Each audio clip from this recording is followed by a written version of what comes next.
The God of the Bible is not real. Period. This is the topic of tonight's live stream. I'm going to be making a short presentation about this topic of the problematic of humans believing in gods.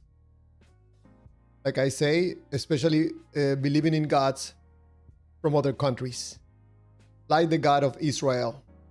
So tonight, I'm going to be making a presentation. Sorry for repeating myself. God of the Bible is not real, period. And of course, there's a link at the bottom of the screen. It's a Discord link. And also on the chat that you can call in if you want and have a conversation about this topic. Maybe it's not period. Maybe you have something to present in favor of the God of the Bible or any God. So let's jump right away to this presentation about the God of the Bible is not real. Period.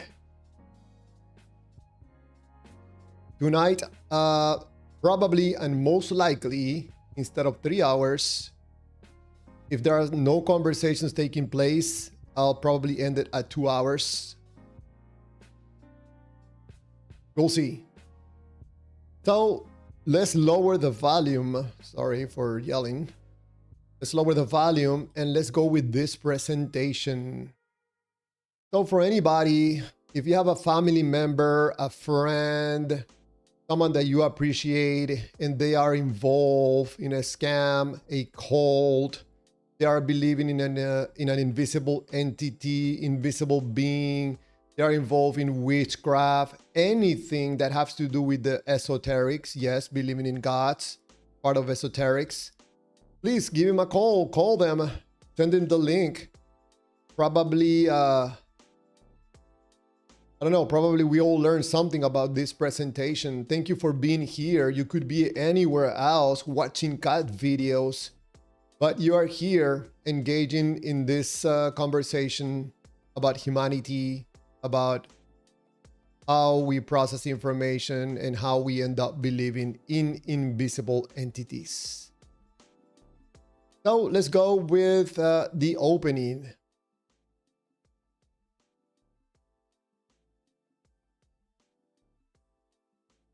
Yeah, we're good. So let's go with the opening.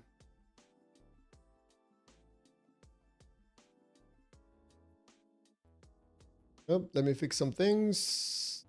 There you go, on the vertical. So the opening, the Bible describes God as a real supernatural being.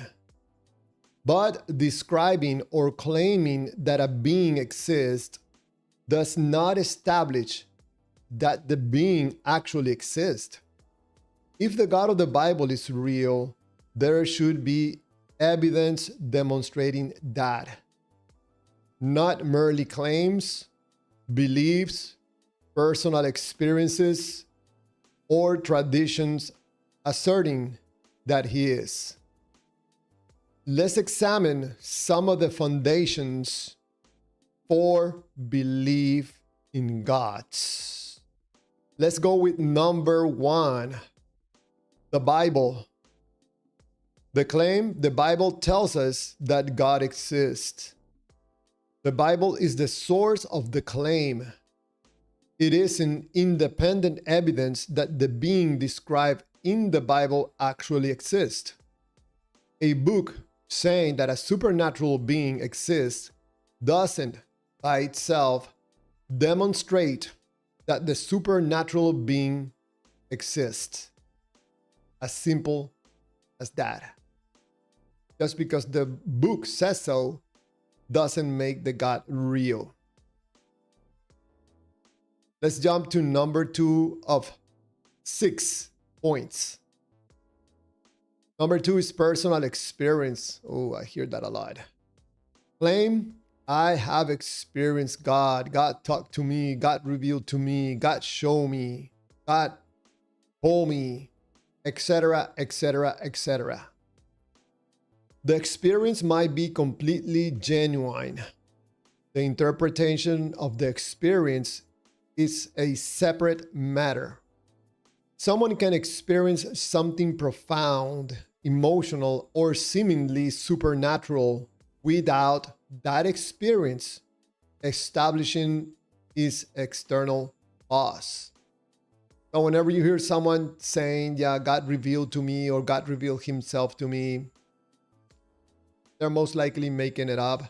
They have probably a genuine feeling about it, but nothing to do with a God, nothing to do with the God of the Bible, nothing to do with the God of Israel, nothing to do with some supernatural God, nothing, because they cannot demonstrate it. So let's go with number 3, prayer. The claim is, I pray and God answer my prayer. An event occurring after a prayer doesn't establish that an invisible being caused the event. People also pray for things that don't happen, and often we can accomplish things ourselves faster than waiting for a prayer to be answered. Also, different religions report prayers being answered by different gods. Number 4, faith.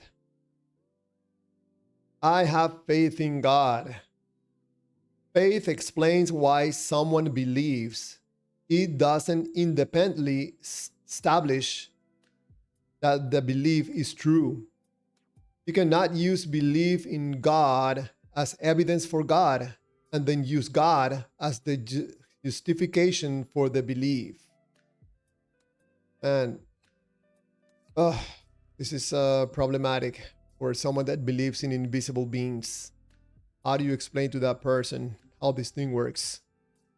But you gotta be patient for our fellow brothers and sisters that believe in invisible entities. The more we bring this topic into conversation, the more we bring it into light, more people are going to be able to free themselves from this craziness, madness of believing in invisible gods from foreign countries. So number 5 out of 6 points I'm presenting on this live stream. Tradition. The claim is billions of people, Javier, I hear it all the time, Clearwaters, billions of people have believed in God for thousands of years. The age, popularity, or cultural importance of a belief doesn't determine whether the belief is true. Human beings have held countless contradictory religious beliefs throughout history.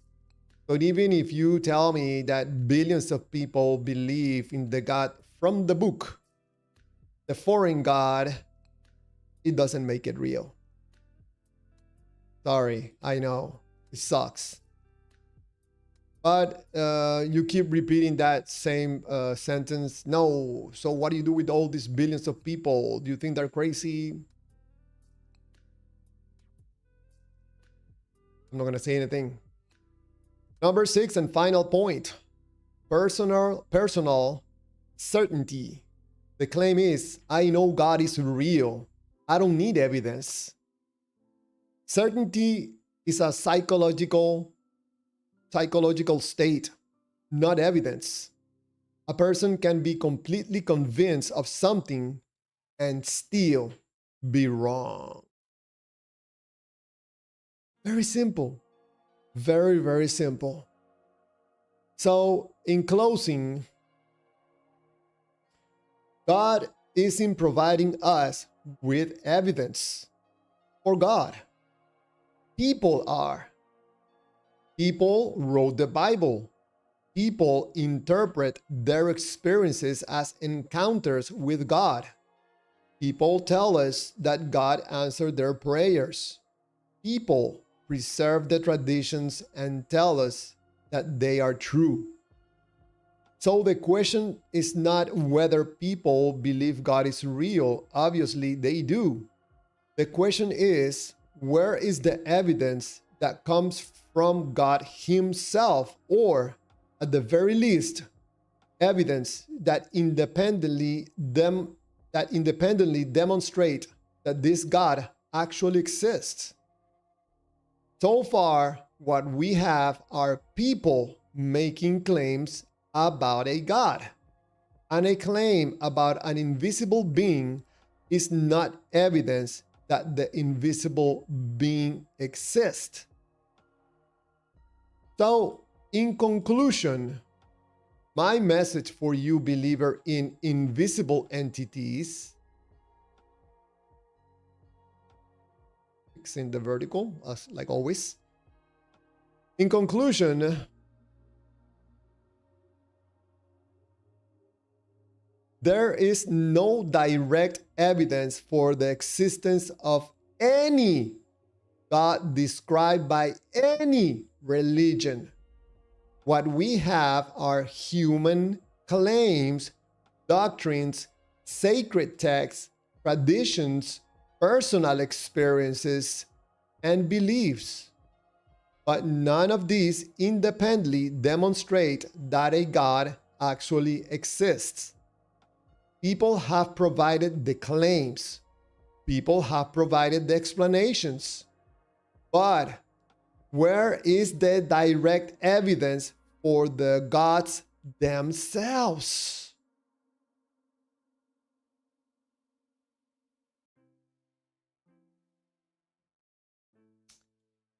We don't want your stories. We don't want your personal experiences. We don't want a book. Where is the God doing the talking? You're not gonna fool me anymore with your tricks about stories about gods that existed thousands of years ago and they are real. Nowadays, I have no patience for people telling me stories or talking about gods like if they were real. Now I call these people saying that, pointing out that they are lying, because I'm starting to have no patience with these conversations. I'm not interested in debating anybody about the 500 witnesses and the archaeological findings. Show me the God. No more wasting time. Because otherwise, I'm gonna think that you're making this whole thing up for other reasons or other than believing in a God or because a God is real. Maybe you're doing it because of personal, emotional reasons. Maybe give meaning to your life, anything else. But this conversation has to move on. We have to move on as humanity, and we have to leave behind this ridiculous belief in invisible entities. So just in case I'm done with my presentation, for those of you believers in invisible entities still don't get it, I present you with this image to make it more clear for you. Because I know some believers, the first thing they're gonna write on the chat is, God is real. Well, there's your God right there. Look, Mom, this is the invisible entity I told you about. He is called the God of Israel. He is the immutable creator of the universe, and he's my friend, Lord and Savior. The mom is thinking, my son has lost his mind.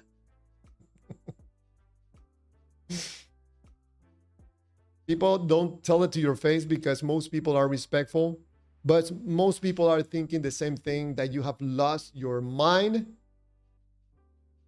But we're going to do it with love, with respect. We're going to bring you back to reality, so you're not falling for these God scams, for this God cult, and you come back to reality, to honesty, to transparency, and to some decency. Let's bring you back to yourself, not to some caricature, some cartoon, or some, I don't know, something taken out of a book. You're no longer yourself right now. You're something else. Some people, thousands of years talking through you. I don't know. So this is my presentation about putting an end to this crazy, absolutely bananas beliefs that this God of Israel is the creator of the universe. So for anybody that has proof, because I still have a window open that this God of Israel could be true, grab that link on the bottom of the screen and present the evidence. If you're gonna call me and try to get me in these mind games, talking to me all sophisticated, trying to get me confused and winning and prove that you're very smart, don't waste your time, because the first thing I'm gonna ask you is, where's the evidence for the God? You don't have it. I'm not interested in getting a debate.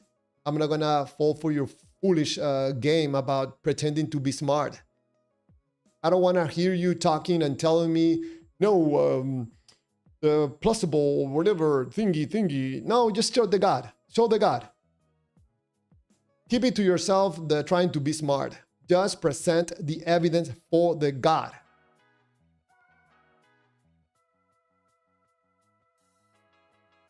So let's open the call lines and let's go to the chat. Let's wait for that evidence, current evidence for a God. David Martinez, the Bible is the claim, not the evidence. Absolutely accurate. Mr. Phantom X, welcome.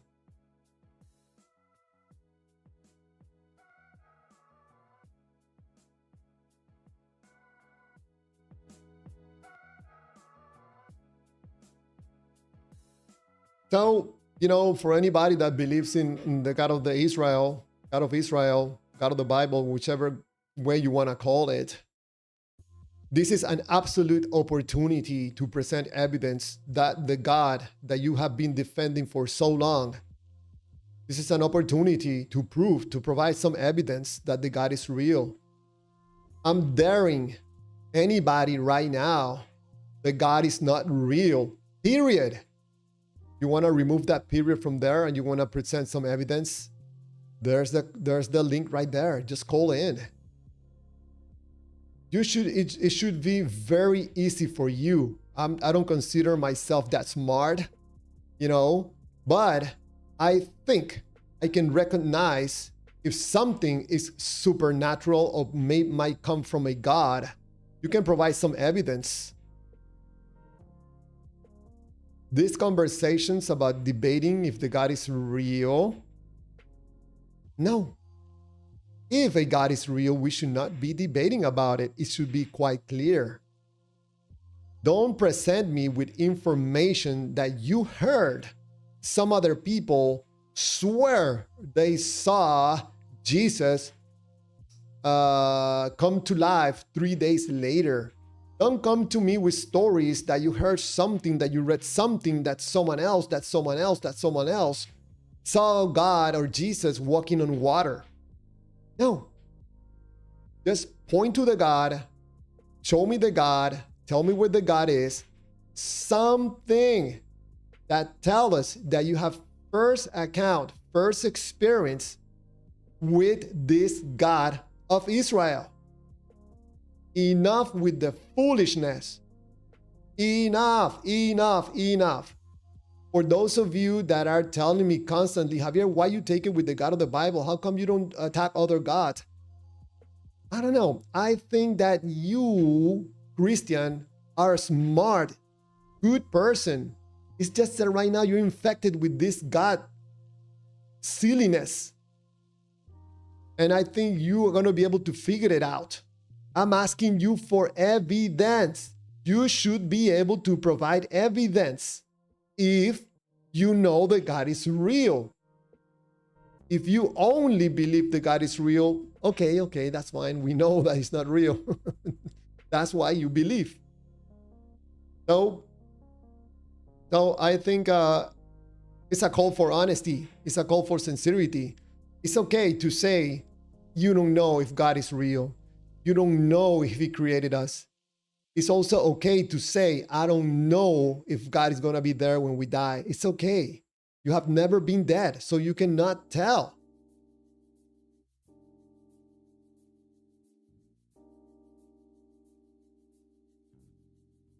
I might be killing this channel by asking these questions, by presenting this information.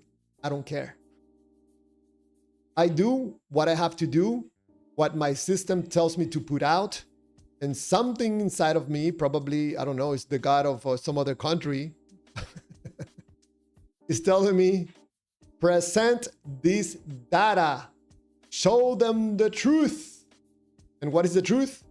That we know nothing. We don't know anything. If there's a truth, that is the truth. We have so much to discover, so much to explore. And these beliefs in these invisible entities that nobody can see are keeping us stuck in time. There's a chat, there's a link. If you know of anybody that have some information, privileged information about the God of the Bible or any other God, it doesn't have to be the God of the Bible, please tell them to join and present the information. If you are presenting supposedly evidence, no need for yelling, no need for calling anybody names, calling fool, calling idiots, because you're not able to present evidence for any invisible entity. I want to say hi to anybody from Colombia. I heard about the earthquake that happened in Colombia, actually here in Panama. A lot of people felt a little bit of the earthquake. I thought I was dizzy. It happened that it was a little bit of the earthquake. We really don't have earthquakes here in Panama. We have mostly, movements, but no earthquakes. But I heard that people die, so that's very sad. I really look forward that buildings are constructed better, more resistance to earthquakes, so people don't have to die. I think that would happen if we can improve governments, regulations for making buildings, be stronger regulations so these things don't happen. You can have earthquakes and nobody has to die.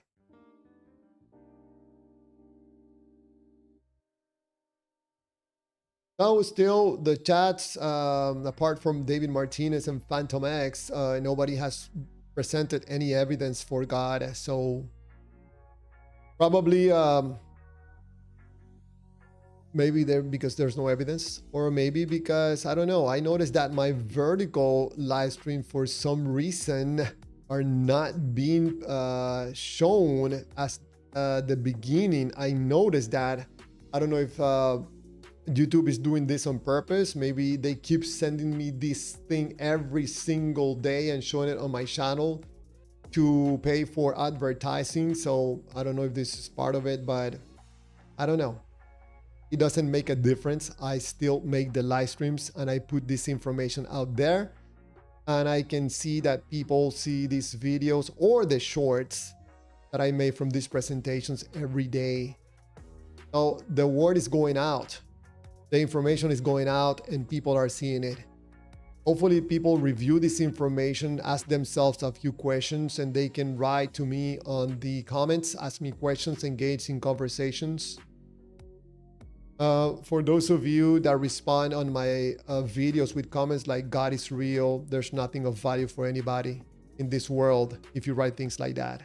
I can just very well say that a fairy is real and provide absolutely no value like yourself.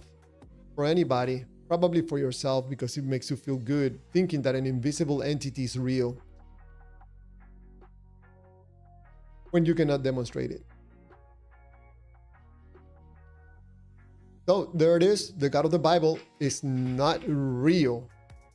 Some people has asked me, Javier, can you prove that the God of the Bible is not real? I don't have to. You have not provided evidence for the God being real.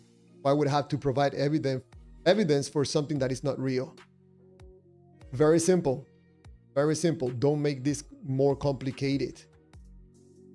Very simple to understand. You're saying that God is real without evidence. Sounds to me that you're trying to force your way from a belief to a fact without doing the homework. You're trying a fast one. But fear that people are not falling anymore for this crap. I don't think, I think more and more people are going to watch these videos, and there's not only myself. Unfortunately, there's other people that instead of asking questions and engaging in conversations about, I don't know, about being honest about this topic about God, they engage in debates, which I don't know. Sometimes I don't think there's much value in just proving someone wrong and not moving in a certain direction. Aaron, someone asked me last week, a very good conversation, Javier, if the God of the Bible is not real and is proved, what else is there? I'm like, man, we have wasted so many years believing in these invisible entities. We have so much work to do to find out who we are. What are we doing here? Where we go when we die? What happens, with everything? Because we wasted so many years believing in these invisible gods, man. But it's our fault. It's not anybody else's fault. Out of Babylon, welcome to the live stream. You are real. Z. I don't know what that means. How are you? How were you made? I don't know. I don't know. I think it's the perfect answer for your question. If you're going to say that someone made us, do you have evidence for that out of Babylon? Mr. Skeptic Philosophy, Robert, welcome. Well, it started when my dad got drunk.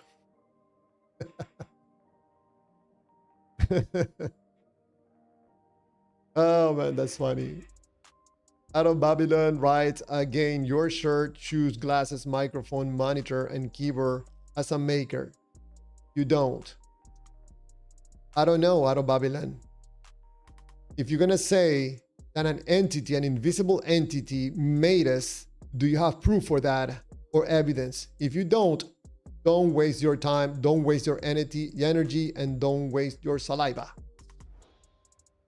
There's nothing of value for anybody other than yourself that come to a conclusion that an invisible entity from another country made us without providing a single piece of proof or evidence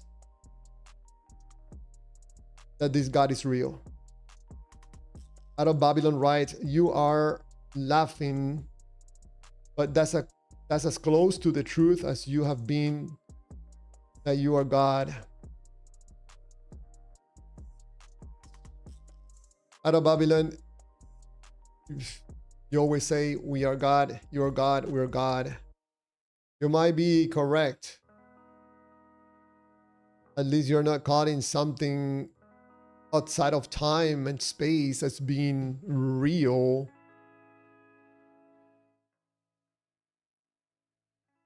Hey, Robert. Hey, man. How's it going? Good, good, good. Trying to put an end to this madness of believing that this God of Israel is real. That's what I put a period. Into this train, it shall go on, I think, as Hitchens said, for as long as men fear death, which I have a feeling is going to be a very long time. So I don't think religion's going anywhere, in large part, but hopefully, to some degree, education and other things can shake people out of some of these dogmatic positions. I agree. When I was preparing this presentation today, of course, I always need help from AI to make this in the shortest time possible. And I remember ChatGPT presenting some information as asking questions for debate. I'm like, no. At least myself, I'm done with that. I want to present this as if it is some kind of education.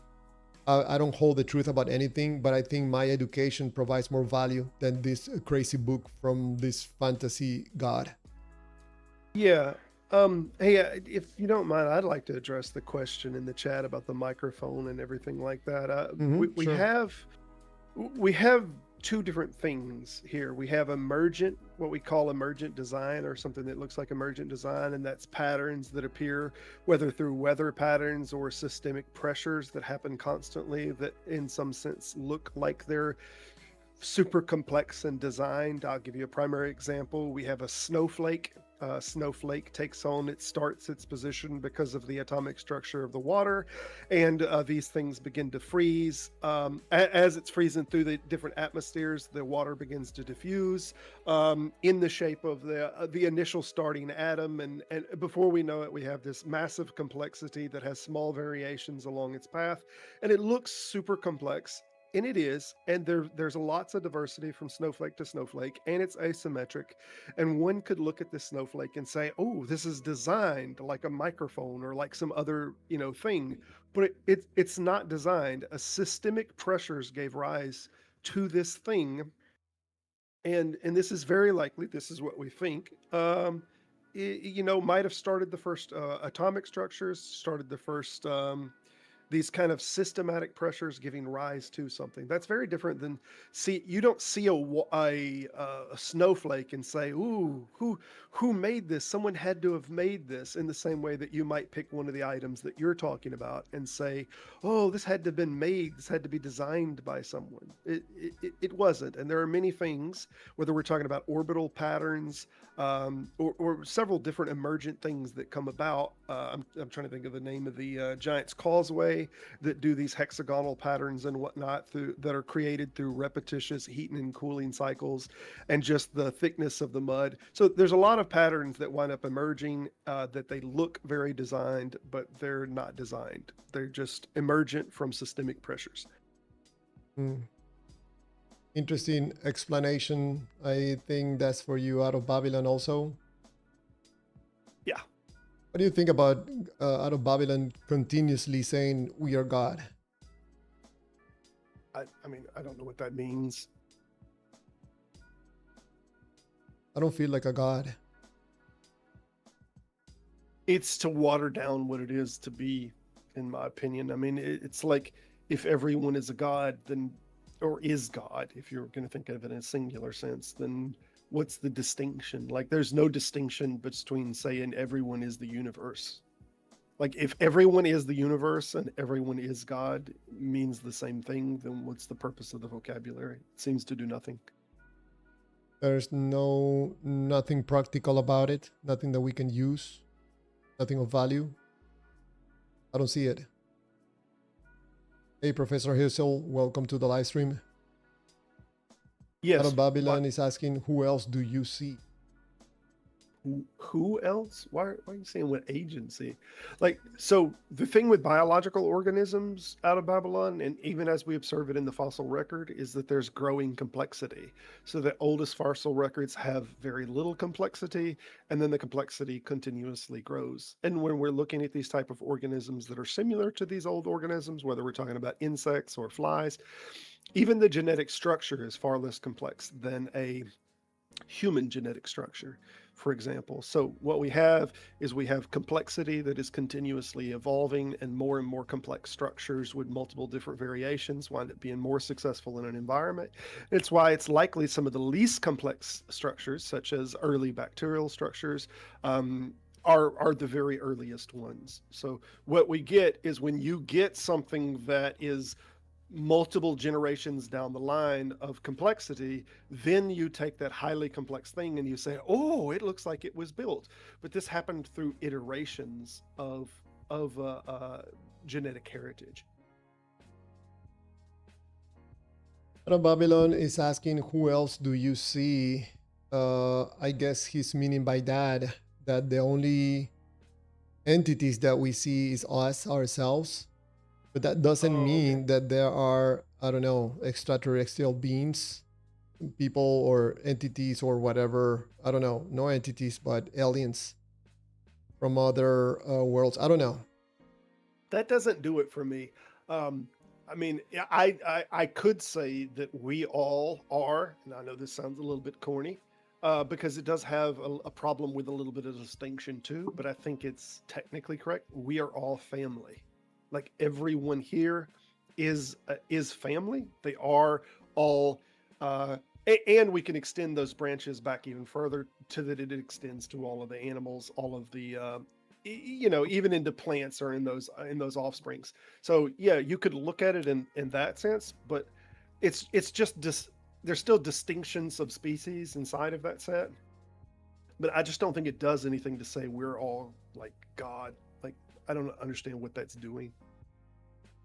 I think it would be nice out of Babylon if you say that those things accompany by something that can be used, demonstrated, proof, some guidance, something that could be considered practical, because it sounds very romantic and nothing really of some substance, nothing to use, in my view.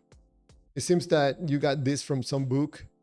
You got very romantic about the information, and then you're repeating this information like if you got it from the Bible, which I think most believers do. They get very romantic about the belief about some invisible entity that is loving. You're doing kind of the same thing in a different way. Yeah, there's a colloquial use of family, and then there's an evolutionary use of family. Phantom, you said no, not everybody's family. Everyone's related. I mean, they do have groups and sets that are referred to as families. So even in the genetic, tree, there is this family, the family of, whether we're talking about aardvarks or whatever the hell. Well, I don't know what some of the technical names are for the groups, but they're regularly called families.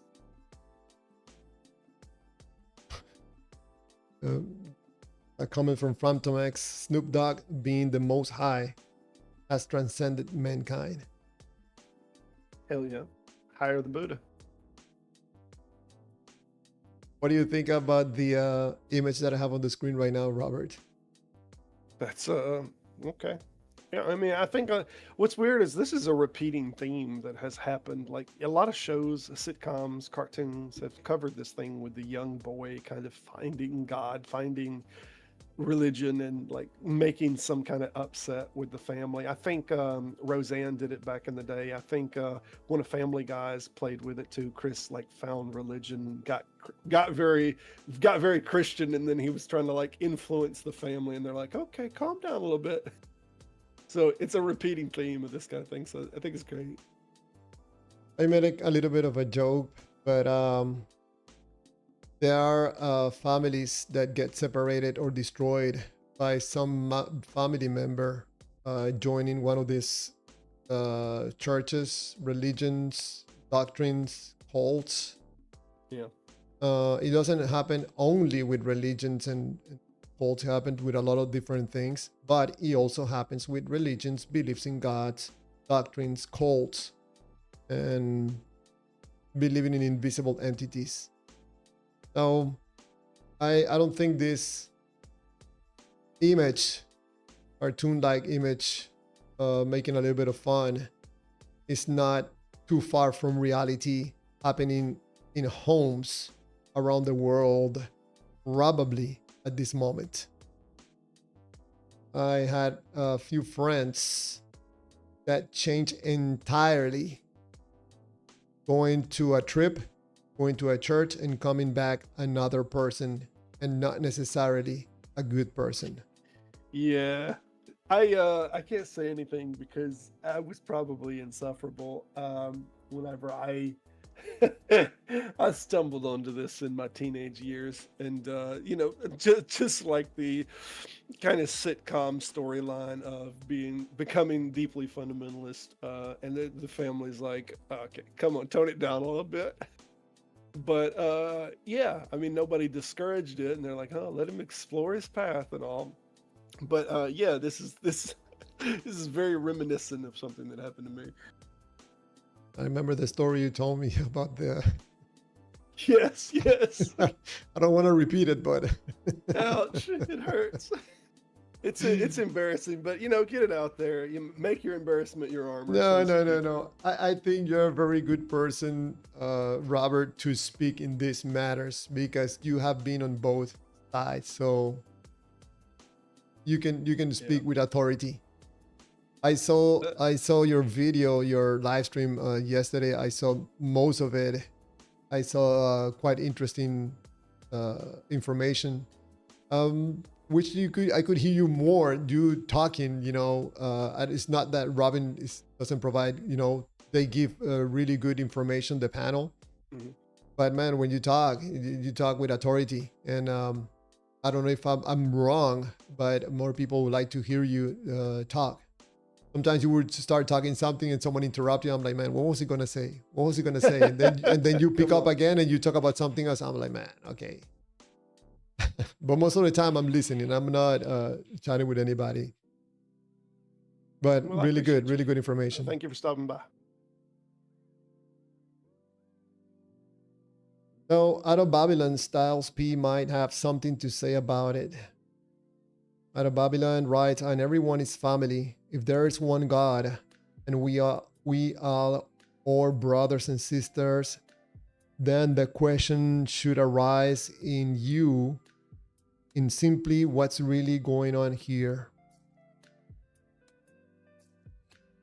Yeah, I don't I know. don't understand how like the one God thing makes there be family. Like the family is made in virtue of the genetic similarity and that we all come from you know, a common ancestor. That's what makes the family. Not only that, but like our genetic structure and in large part even the way that we feel emotions and sensations, there's a grand similarity to that. And I think that's what makes family. That's what makes the continuity and similarity and the communication and all work. It's not by throwing in, oh, because there's a God, there's family. That seems ridiculous to me.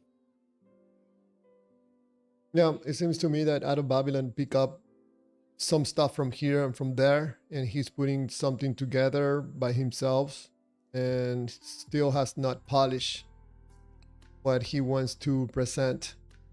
One day he says something, the other day he says something that contradicts what he said yesterday.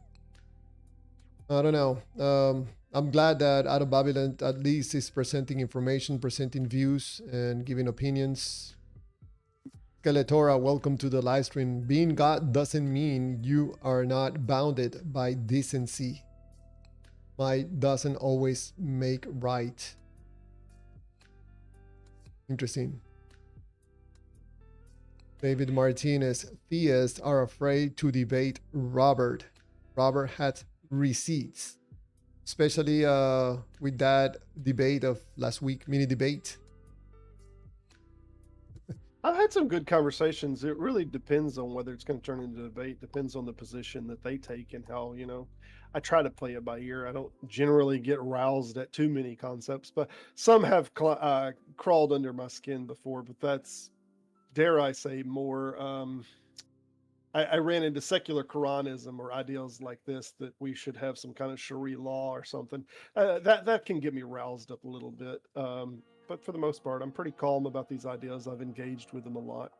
Take them with a grain of salt. Even when you talked to this kid last week, Catholic pretender, I don't remember his username. Even when you, I mean, I'm not gonna say putting him his place, but kind of. I mean, you were humble about it. That was really nice. You didn't like celebrate or to him. I think he learned a little lesson that day, especially after sharing that video about the flying piece of bread as proof that the God of Israel is real. That was really bad. In case you missed it on the screen right now, I have part of the presentation that I did at the beginning. This is the opening. The Bible describes God as a real, supernatural being, but describing or claiming that a being exists doesn't establish that the being actually exists. If the God of the Bible is real, there should be evidence demonstrating that, not merely claims, beliefs, personal experiences, or traditions asserting that he is.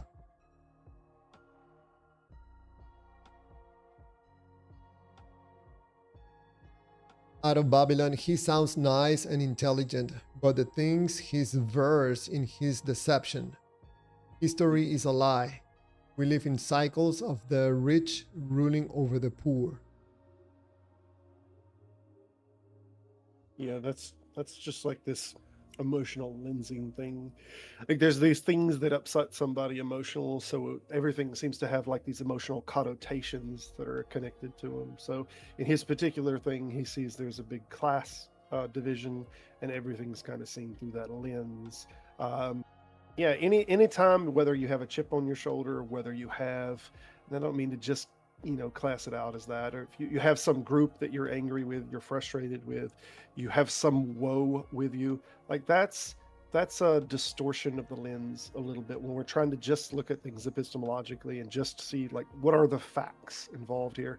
But we have all these things ought to be this way, and we have all these internal ought statements, like they seem to be corrupting of determining what facts are. So reality should be seen separate from your emotions, and I encourage everyone to remove those emotions from your view of reality.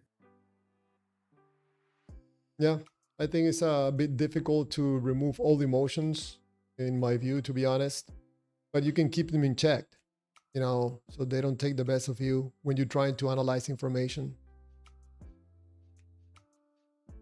On the screen, this is the first point that I show, the Bible. The claim of the Bible tells us that God exists. The Bible is the source of the claim. It isn't independent evidence that the being described in the Bible actually exists.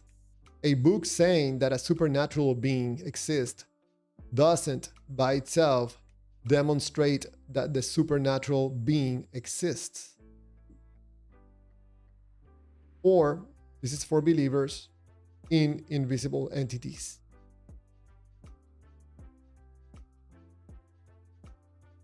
Out of Babylon, not a chip, just the truth. We pay for our lives until we die. That's not free. And I don't know, I'm old fashioned. This is called creating drama. It's something to fight for in your life. I don't know. Maybe you're correct, maybe you're right. It's also good sometimes to provide solutions, not only point the problems. And the solution saying that we are all gods, I don't see it as a solution. Yeah, I don't think it doesn't do anything.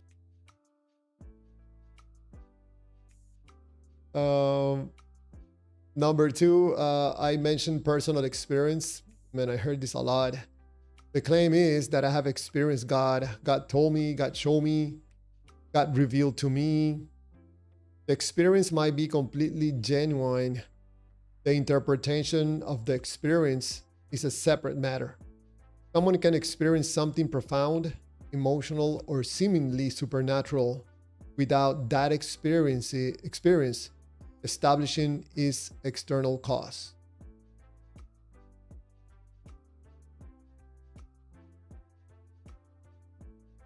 Out of Babylon is not, it shows the deception. Religions are just a part of it. Out of Babylon, I think the deception is self-created. We have created this deception ourselves. And my view or my possible solution is to educate us, educate the believers, educate humans more, so we take better decisions and we can remove the self-deceptions like believing in invisible gods. This is something that we create, we maintain, in most of the cases because of ignorance, lack of knowledge. So if we can have conversations like this one, I mean, we can move on. We can create more consciousness in people. Go ahead, Robert. It's my headset up. Can you hear me? Yes. Oops, sorry about that. I wind up pulling one of my earbuds out of my thing, and I realized it immediately flipped my sound over to my earbuds instead of my headset. I can hear you. Yeah, I mean, my main problem with these different like frameworks of reality, of these terminologies, the problem is like if you ever want to fix anything, you can't start by making your own framework of vocabulary. You have to interact with the vocabulary that already exists there. So if we're starting to call things things that aren't traditionally called that, so if we're called gods, or we see all of these different, like, oh, this is the truth frameworks, and this doesn't align with the vocabulary and the terms that people regularly use, you're going to introduce a lot of communication problems more so than you're going to fix anything. So start trying to use the terminology that is already widely accepted to describe these things, and then inside of that framework, not from the outside, try to be the change you want to see in the world. But using terminology that's not consensus and not just agreed terminology, you're just adding confusion, as the Bible would say, a trumpet blowing an uncertain sound, so to speak. But Babylon writes, I agree. Again, Clearwaters, we're saying the same thing. I just concluded that we are God. We did this. I mean, the part that we did this, yes, I agree with that. The part that we are God, I don't know about that. It sounds to me like a stretch. Out of Babylon also write, no, he's wrong, and that's the problem. Stop starting with established doctrine and read for yourselves. Not trying to do established doctrine, established vocabulary in our descriptions. So if I have a particular word that I think that word represents a particular meaning, I try to stick with the dictionary definitions of those things. So if I'm talking about eschatology, Christology, ontology, epistemology, or anything, I want to try to start with the definitions that are regularly used to understand them. Otherwise, you're saying, yeah, I'm using this word, but it means this totally different thing that is traditionally the case. And you use the word God in a way that is very much not how anybody uses the term God. And that's not the only thing that you've been doing that way. So it's not about doctrine. It's literally about a word and what that word means and how that's accepted in a group. I think also out of Babylon, I think is way better in a lot of conversations to say, I don't know, instead of saying, for example, what you're saying that we are God. I don't know that. So if we are God, there has to be something that can prove that, because just saying it because of saying it can't lead me into the wrong path in life. I'm going to read number 3, which is part of the presentation that I did at the beginning. The claim is, I prayed and God answered me. An event occurring after a prayer doesn't establish that an invisible being caused the event. People also pray for things that don't happen, and often we can accomplish things ourselves faster than waiting for a prayer to be answered. Also, different religions report prayers being answered by different gods.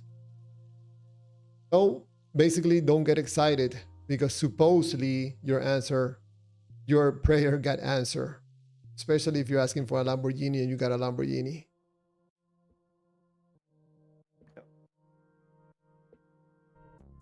Yeah, he said I asked on an earlier show that we define God first. Yeah, but God's already got a definition. Like these terminologies already have definitions, even when they have variations. So when we're talking about a God with a lowercase g, might be a distinction of multiplicity, whereas generally when people use this God, especially with the uppercase G, they mean some kind of supreme being, creator of the universe, and they do think of that supreme being as having an internal, consistent consciousness. However, that religion cashes that out. They don't think that that consciousness is existing upon millions of different people that are all falling small parts of that consciousness. That's a very different term. So I encourage you, if you're going to have a completely different model, that your word God means something that no one else's means, maybe just use a different word. Make one up. That's a good point, Robert. Now it clicked for me. I mean, basically what Out of Babylon is saying, hey, you're using other people's definition, but then he uses the word God. Yeah. How about you use something else that is not the word God, Out of Babylon? Because apparently that was created by some group of people that probably are trying to control us as using your own words. Probably out of Babylon, the word itself, God, is creating rejection about what you're trying to communicate because you're using the same language as what you're trying to prove as something wrong. Oh, Mr. Spider-Man. Welcome to the live stream. That's not how prayer works, Clearwaters. Spider-Man, he's an expert in invisible entities from foreign countries. Yeah, How I don't about, think he thinks go ahead. that they get saved. Spider-Man's asking, how do we get saved if God don't hear sinners' prayers? Yeah, I don't think he thinks that model is correct. If you've just now tuning in, you've kind of jumped into the middle of the stew. He thinks we're all God and whatever that entails. So Out of Babylon writes, by who? Define it now, because when I say that you're God, this shouldn't be hard. This is Genesis. Wow, out of Babylon, you're gonna go back to the book. You have an spaghetti of something in your head about something about this explanation about us and God. Very extremely confusing. Now you confuse me more by mentioning Genesis. Spider-Man writes, how do we get saved if God don't hear sinners' prayers? By chance, Spider-Man, you at least saw the title of the live stream. God of the Bible is not real, period. If you don't have evidence, save the energy on your fingers typing this information that has no value, only for yourself. Out of Babylon, simply lack of understanding of the word. I don't think it's a misunderstanding.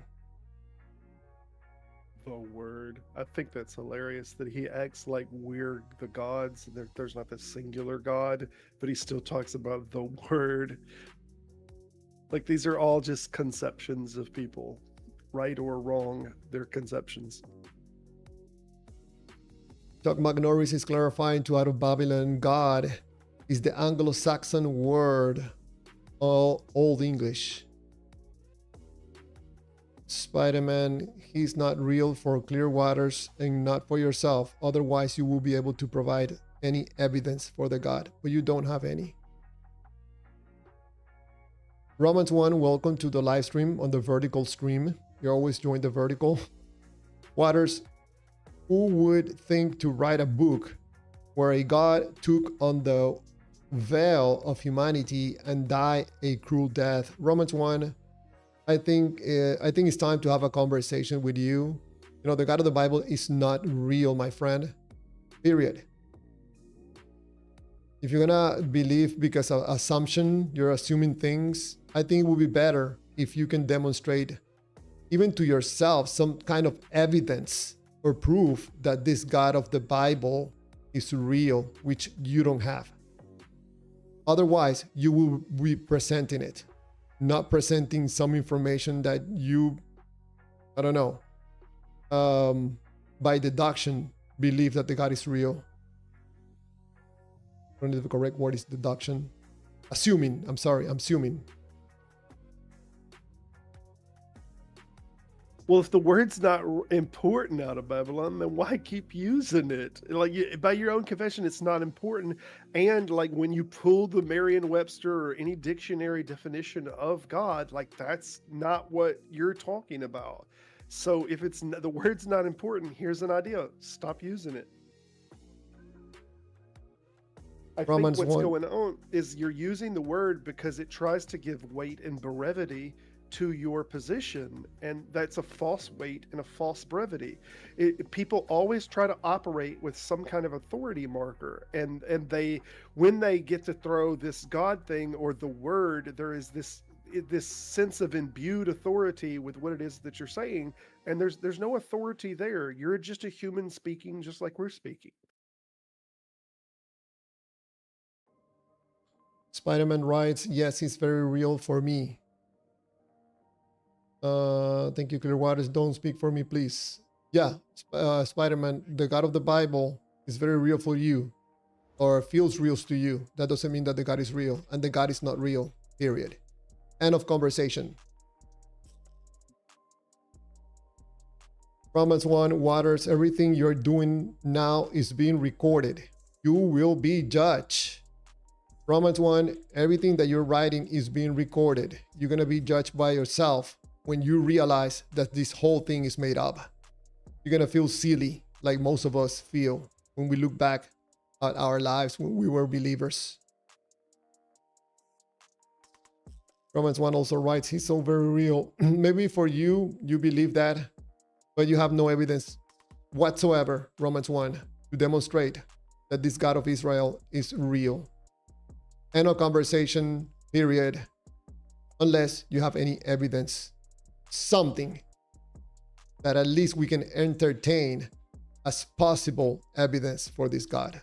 But of course, you have nothing.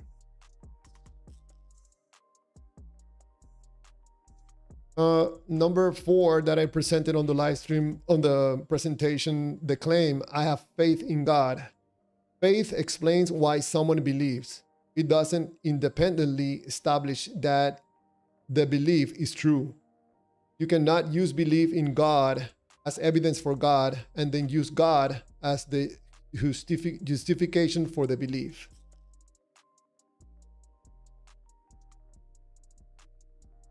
Romans 1 says or writes, nope, there are tons of evidence, but cannot present just one evidence. I take it that Romans 1 is on the vertical? Yes. Okay. Romans 1, just in case, I don't know if you're interested, I'm going to provide you with the link so you can move to the horizontal.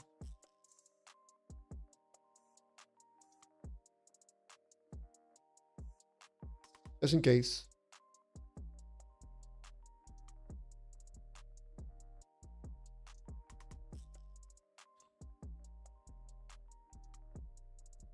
Yeah, I think there's been this slow transition that's happened over the generations that now there's a poem that's called An Ode to Science, which I think is very reflective of a societarian change since science and falsifiability came about.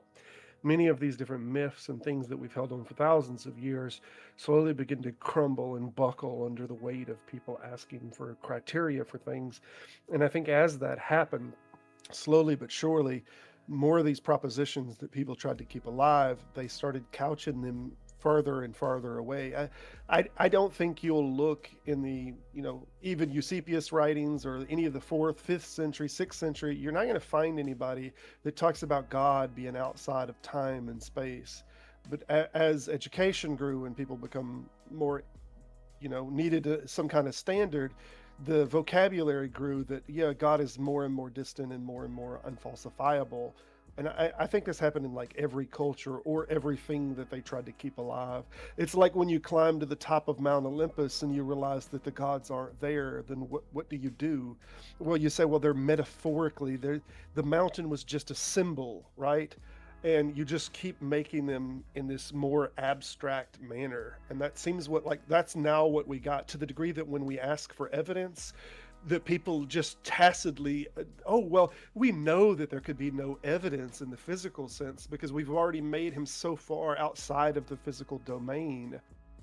But that's just how they define him now. And that's not how he was defined. Like the Old Testament talks about God coming down in a physical form, touching on the top of Mount Sinai, setting bushes on fire, sending down a pillar of fire that slurped up all the water on the altar, over and over, all of these physical manifestations.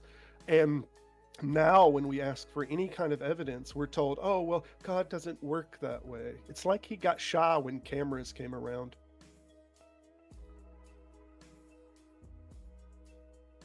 Romans 1 wrote, nope, tons of evidence, and then writes, how about you go visit Sodom and Gomorrah? The brimstone that God rained on those wicked cities is still there. Romans 1, nothing that you read somewhere Nothing that someone else is telling you? Do you have first-hand information or evidence of the God right now? Not stories, not beliefs, no personal experiences. Can you demonstrate the God to anybody?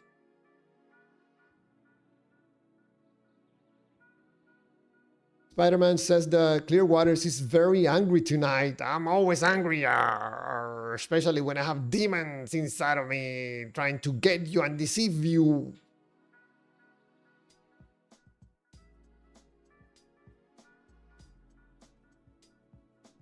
I think don't know that. I think Spider-Man. I'm just trying to make my point across that this madness about believing in invisible beings from other country is just madness. That you got some tickling in your system, in your chest or in your stomach, and you believe that's the God of Israel. Good for you, but that's no evidence for any God. Hey Judea, welcome to the live stream. I have to immerse myself to see what's going on. Oh my God, what I hear is spicy. Drew Thunder, Clear Waters, do you believe non-living matter produce living matter on its own? Drew Thunder, you've been watching too many cartoons about debates about gods, and you got this silly question. Do you have evidence for a God? Do you? Or you just believing that the God is real because, I don't know, something felt good or you heard something somewhere? Do you have first account information of a God? We're not interested in your question. I'm not interested in your question. Do you have evidence? Yeah, this is do you believe that snowflakes created themselves? I mean, if you want to look at this more simplified and a silly question, these things, while they look very designed, they emerged. What's so interesting to me is that we've seen this from test. I'm trying to think what the enclosed test is, and maybe Hizzle will know it. Where it was inside of the vacuum, and we got protein formation. We got protein formation from acidics in a bowl, just completely closed off, and we get this low level protein formation. We've seen this happen very naturally. Then we see protein folding happen, where proteins wind up creating a chain, and they do protein foldings and create complex or slightly complex protein structures. And these things are happening very, very naturally. And what's happening is, like, we can show that in nature, some of these events happen, step 1, step 2, step 3, but then we can't get some kind of cell cluster or something to form. We can't get that to naturally occur because that's something that would happen over a longer period of time. And then they're like, aha, well, you can't get a cell structure formation. But the fact that we wind up getting these very uncomplex proteins that wind up forming by themselves, and even protein folding that happens, and this is happening completely naturally by itself, just systemic pressure is giving rise to this, should at very least make you think that yes, maybe something is coming from nothing as far as the matter is with systemic pressure building complexity into it. Romans 1 writes, you are in denial. I just gave you irrefutable evidence. Irrefutable evidence. Do you want to say something about that, Robert? He's saying that how about, he wrote, how about you go visit Sodom and Gomorrah? The brimstone that God rained on those wicked cities is still there. Mount Sinai is still burned today. So that's the irrefutable evidence that the God of Israel is real. So scholarship's in wide agreement that is not the mountain. That's a mountain that they found that has a black top. and they want to attribute that having a black top, but the location is completely incorrect. As far as the other location that is hailed as the location where Sodom and Gomorrah is, it really depends on which religious fundamentalist group that you're talking to. One might say that it's Tel El Hammon, and another might say that it's Babadine or some other location. They're going to say, oh yes, anywhere they find some kind of salt pillar formation or something, yes, you see, this is the location. But is there any good evidence or scholarship that backs that those are the location? No, there's religious apologists, like was his name Ron Wyatt, that tout these places. Oh yes, I found the actual location. And archaeologists and whatnot completely debunk this stuff. So I encourage you to, whatever you think is the case, why don't you look at a debunk video on that and maybe talk with AI and understand like what's really going on there and not the nonsense that's been peddled to you. Besides that, Romans 1, I'm asking for evidence right now. Not something that someone tell you that there's something in Mount Sinai and that is supposed to be coming from a God. No, my friend, no. I think, I don't know, very respectfully, it's time to grow up as a human being and stop believing in these silly stories about invisible entities from foreign countries. I don't believe in demons or devil, but if there's a demon, you have a demon of dishonesty right now that doesn't allow you to see reality clearly. And that's why you're talking about these silly stories about invisible entities. This is not the real you, Romans 1. I look forward to one day have conversations with the real Romans 1, not from something, from a cult, from some doctrine that you are infected with right now. I think the closest answer, Romans 1, to being honest, is that we don't know if there's a God. We don't know where we come from, and we don't know what's going to happen to us when we die. I think that's the most honest answer you can give to anyone, including yourself. I just want to say now with like AI search engines that can search thousands of websites, and many of them that now have access to those that are beyond paywalls, that have scholarship and has scholarly documents inside of those, and they have access beyond those paywalls that we would have to pay to gain access to these documents even. So many of these AI systems that have such a vast access that we don't regularly have, I encourage you to like use those things for study. I just use a low-level AI, which is Copilot here, and just said, what is the places where people claim is Sodom and Gomorrah and have evidence, and what did they get wrong? And just right out the back, the most common one that people claim is Tal al-Ham. So I'm sorry, I was saying it incorrectly earlier. And right off the back, the number one thing is the geography doesn't match the Bible. Experts in biblical geography show that Tal al-Ham is in the wrong location. Number two, and there's more to it, and they have it from bibliography website. They have links to it. I can put it in the description. Number two, the chronology doesn't fit the biblical timeline. Number three, cosmic airbus claim was retracted. So apparently someone made a bunch of claims about this and then they later retracted it, but the story is very strong. Number four, southern sites fits the text better. This was the other one that I was mentioned. It's on the other side of the Jordan. But anyway, so yeah, you can easily check these things out and stop trying to confirm your biases on these things.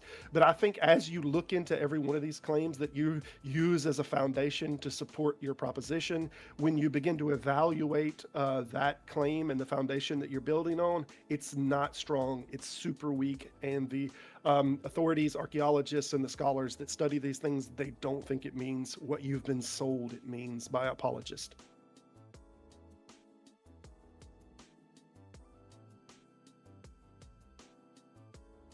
Interesting.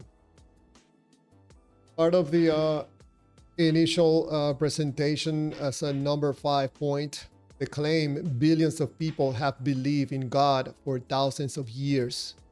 The age, popularity, or cultural importance of a belief doesn't determine whether the belief is true. human beings have held countless contradictory religious beliefs throughout history.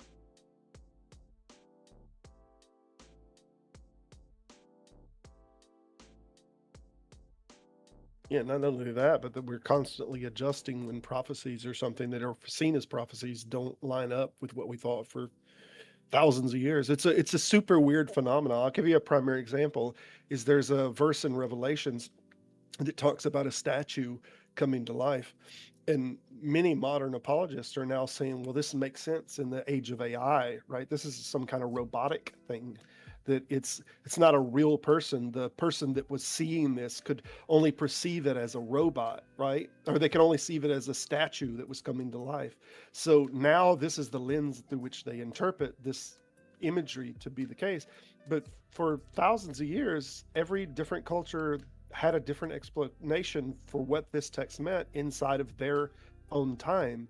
So what's happening is we just keep updating what it is that the prophecy is supposed to mean, with every single generation being just as confident as the last about what this imagery meant. And we're all aligning it with the things that we see around us every day and saying, oh yes, that's what it meant. It's hoopla.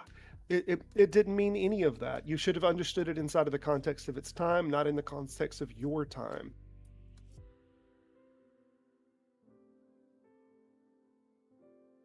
Romans 1, if you're still there and listening to Robert, you can always comment if you think he said something wrong or you're not in agreement with.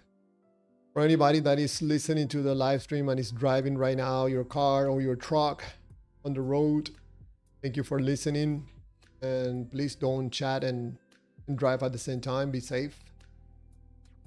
As part of the presentation, and the last point of the presentation was point number 6, personal certainty. The claim is, I know God is real. I don't need evidence.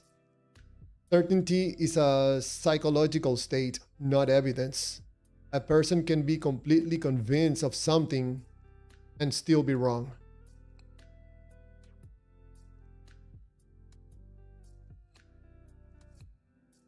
In case you didn't hear the closing of the presentation, the closing says God isn't providing us with the evidence for God.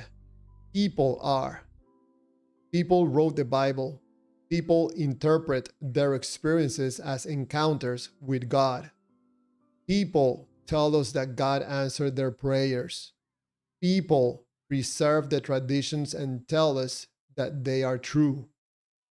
So the question isn't whether people believe God is real. Obviously they do. The question is, where is the evidence that comes from God Himself, or at the very least, evidence that independently demonstrate that this God actually exists? So far, what we have are people making claims about God, and a claim about an invisible being is not evidence that the invisible being exists. Have I mentioned the Carl Sagan dragon story here before? I don't know if I've ever told it or mentioned anything about it. Go ahead. I remember you mentioned it. So there's this. The story goes like this, and just to try to visualize it, we'll put you in the story. And if I say, I have this dragon, this fire-breathing dragon that it's amazing. And you're like, oh yeah, where's it at? Where's it at? It's in my garage. And I take it to the garage, and then I say, yeah, isn't it cool? And you don't see anything there but a ladder and paint cans and whatever you normally see in a garage. And I say, oh, well then I'm sorry, I forgot. It's invisible. You can't see it. And you say, oh, well, maybe we can put some powder down or something on the floor. Maybe if it walks on it, we can see that. And I was like, oh, well, that's a good idea, except it hovers off of the floor a little bit. It doesn't quite touch the floor.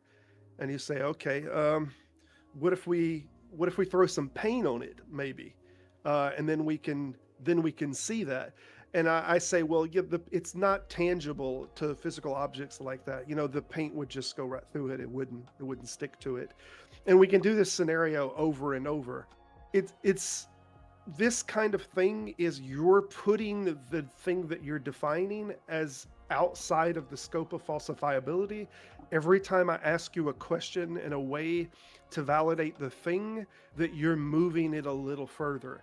And what I don't think that many people understand is that there's been a tradition of moving God so far back that inside of their own theologies, when we ask questions like, well, can I just pray and see if maybe a strike of lightning will hit in the front of me? Oh, no, no, no, you can't tempt God. That wouldn't be right. Or God's not going to come to your beck and call, and these kind of things. So they make these excuses as to why these things cannot be demonstrable, in the same way that I could make the excuses about the dragon and say, oh, one reason after another why this thing is not falsifiable. And people are doing this and they don't even realize they're doing it, and they're adding to this. And I'll be honest with you, I had a son that very early on, I asked the question, and he's not literate in doctrine or whatnot, but he did believe.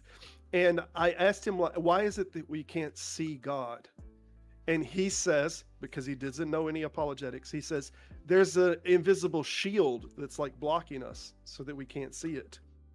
And I want to know, as funny as that is, there's a tendency inside of people to try to create an excuse for, an apologetics for, why that thing is not tangible, touchable, falsifiable in any way, shape, or form. And he's not the only one that has risen to the occasion to try to defend why you can't demonstrate that character. This happens over and over throughout cultures. Whenever you ask for falsifiability, you push that thing further and further and further back into an area of non-falsifiability, and that's what y'all have done. So then when we ask for evidence, the problem is you now are not using a standard that you would apply to any other god. So when people ask us that infamous question of what would it take for you to believe in God, I generally say, you can actually tell that for me. Whatever it would take for you to believe in Zeus, that he's the true God. Whatever methodological evidence that you would require, I'll just use your model. I'm totally fine with that. But you can't think of a model that would incorporate and allow your God to keep existing and eliminate that God. You can't create a model that would filter out other gods, but would allow your God to become inevitably the case. And that's why people can't answer that question. They can't answer a question of what would make them believe Zeus is true. Wow. Interesting.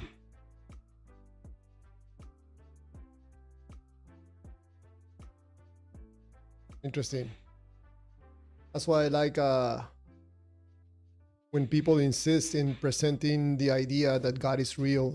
That's what I like to present Shulum.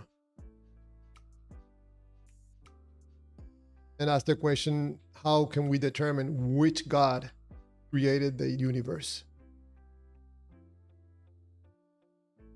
Let's apply the same measurement, or whatever you want to measure with, to both gods, to see which one comes up as the real one.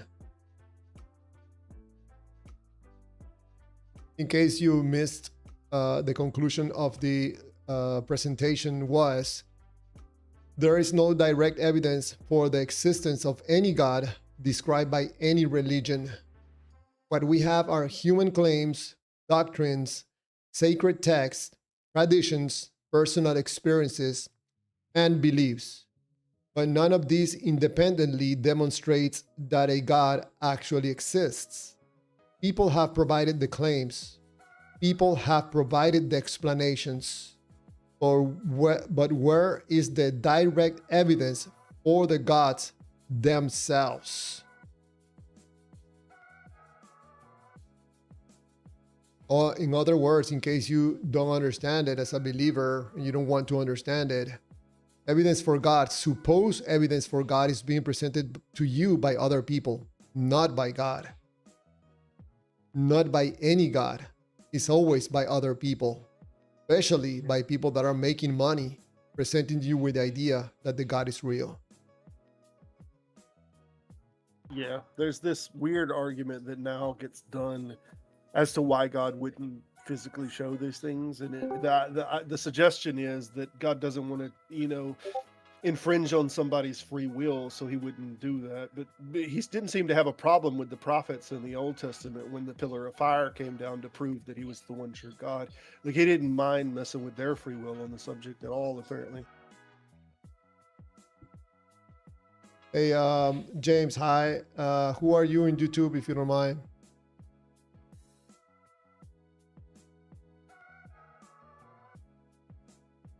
Yeah, James, just type in the YouTube chat so we can correlate you to the person inside of the chat.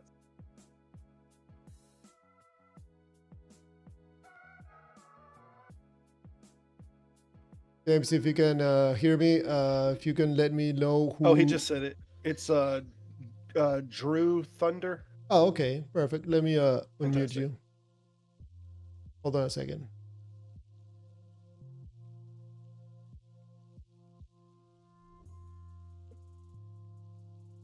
Hey, James, can you hear me?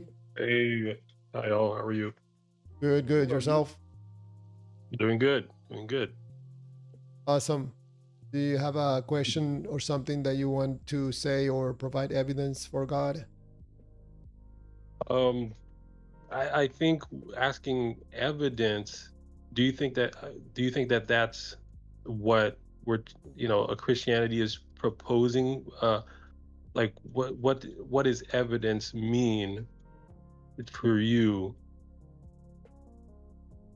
Well, I mean, I hate to run on you what I just mentioned a moment ago, but whatever would constitute evidence for you that Zeus was real. Oh, that you said that Zeus was real? Correct. Okay. So I think a starting point is prophecy. I think you guys were kind of talking about it a little bit there before. I think okay, let me go all the way back. Yes, if a God came down and stood in front of you and presented themselves to you, sure, that's, I guess, quote unquote evidence. Yeah, Okay. that would do If it. Zeus came, okay, sure. But I don't think that the God of Israel operates that way. Okay. And what he's trying to do. But for me, yeah, I think one thing you could take that I take is prophecy in the Bible and the fulfillment. I believe them and I accept them. I don't know if the word is evidence, but I believe that the prophecies were fulfilled as they're reported, in the Bible, and the messianic prophecies that Jesus did fulfill them, or other things like the Which city one of specifically? Tyre. With Jesus. Yes. So, I mean, there's several different verses that would be considered messianic, but in general, they're saying there's going to be one Jewish man that's going to be born in Bethlehem, that's going to lead many people from all nations to believe in the God of Israel as the one true God. If you basically take the prophecies, and I believe that Jesus has done that. I believe in the God of Israel because of Jesus, and all the other Christians around the world who do believe because of him. Well, I'm not sure exactly what you're using as the terminology, but the terminology that you just used a moment ago is that all of Israel would believe, which all of Israel believed before Jesus. They just believed in the Yahweh God. So that's not a real accomplishment. And it's not as if Jesus did anything on that front, because the main part of Jerusalem never accepted Jesus. So they already always believed that Jesus coming didn't do that at all. You're saying that I said that it would be all of Israel? Yeah, I'm Or you're pretty saying sure that's that's what the terminology. What's the terminology you're using? That all of like humanity, and what's our verse here? let's say, we could go to Isaiah 53. Okay, Isaiah 53. Let me just tell you now, whether you know it or not, the consensus of scholarship on this, and it's been the consensus of Jewish and rabbinic literature on this for generations, is that this is about the suffering servant, is about Israel. It is about, and it literally uses the term Israel many times, that it is referring to Israel. So now what has to happen is Christianity has to see it as, oh, well, it's a dual thing. Yeah, the text we're talking about Israel, but it was like a precursor to Jesus. And then they make small and subtle changes to interpretations inside of that to make it look more like Jesus, such as the words that says, they pierced my hands. The original versing and the original translation did not say pierce, it said they dug. So it didn't say anything about piercing. It's they dug into my hands. And there's constant little mismatches on this regularly, but what happens is then when the Christianity comes, they try to find these texts and reinterpret them. Oh yeah, somehow this was talking about Jesus. Not only does the majority of scholarship not think it was, but the rabbinic literature that has tried to define what this was talking about for generations in the Talmud and otherwise doesn't see this as what you think it's about. And this is Robert, correct? Correct. Robert. So for Robert, I would say verse 9 of Isaiah 53. When you look at, I would want to get your thoughts on this. So if you see where it says, though he had done no violence, nor was any deceit in his mouth. So the first question is, if it's speaking about Israel, do you believe that Israel has done no violence? Do you believe that no deceit was in Israel's in Israel's mouth? Would you believe that that is applicable to the nation of Israel? Yeah, I believe that they thought that Israel and the people that were taken in exile, the Babylonian exile, that got returned to the group later and come back into Judah, I think that they thought they were innocent and that they went into Babylonian exile as completely innocent and they were taken innocently, or they were taken as innocent people and that it wasn't right. So they saw those as suffering servants of God and the people of Israel suffered wrongly. So it says, he was assigned a grave with the wicked and with the rich in his death, though he had done no violence, nor was any deceit in his mouth. I understand what you're saying, where you're trying to tie it to the Babylonian captivity. I understand, but I would go to those two verses. I don't accept that that's what it's referring to.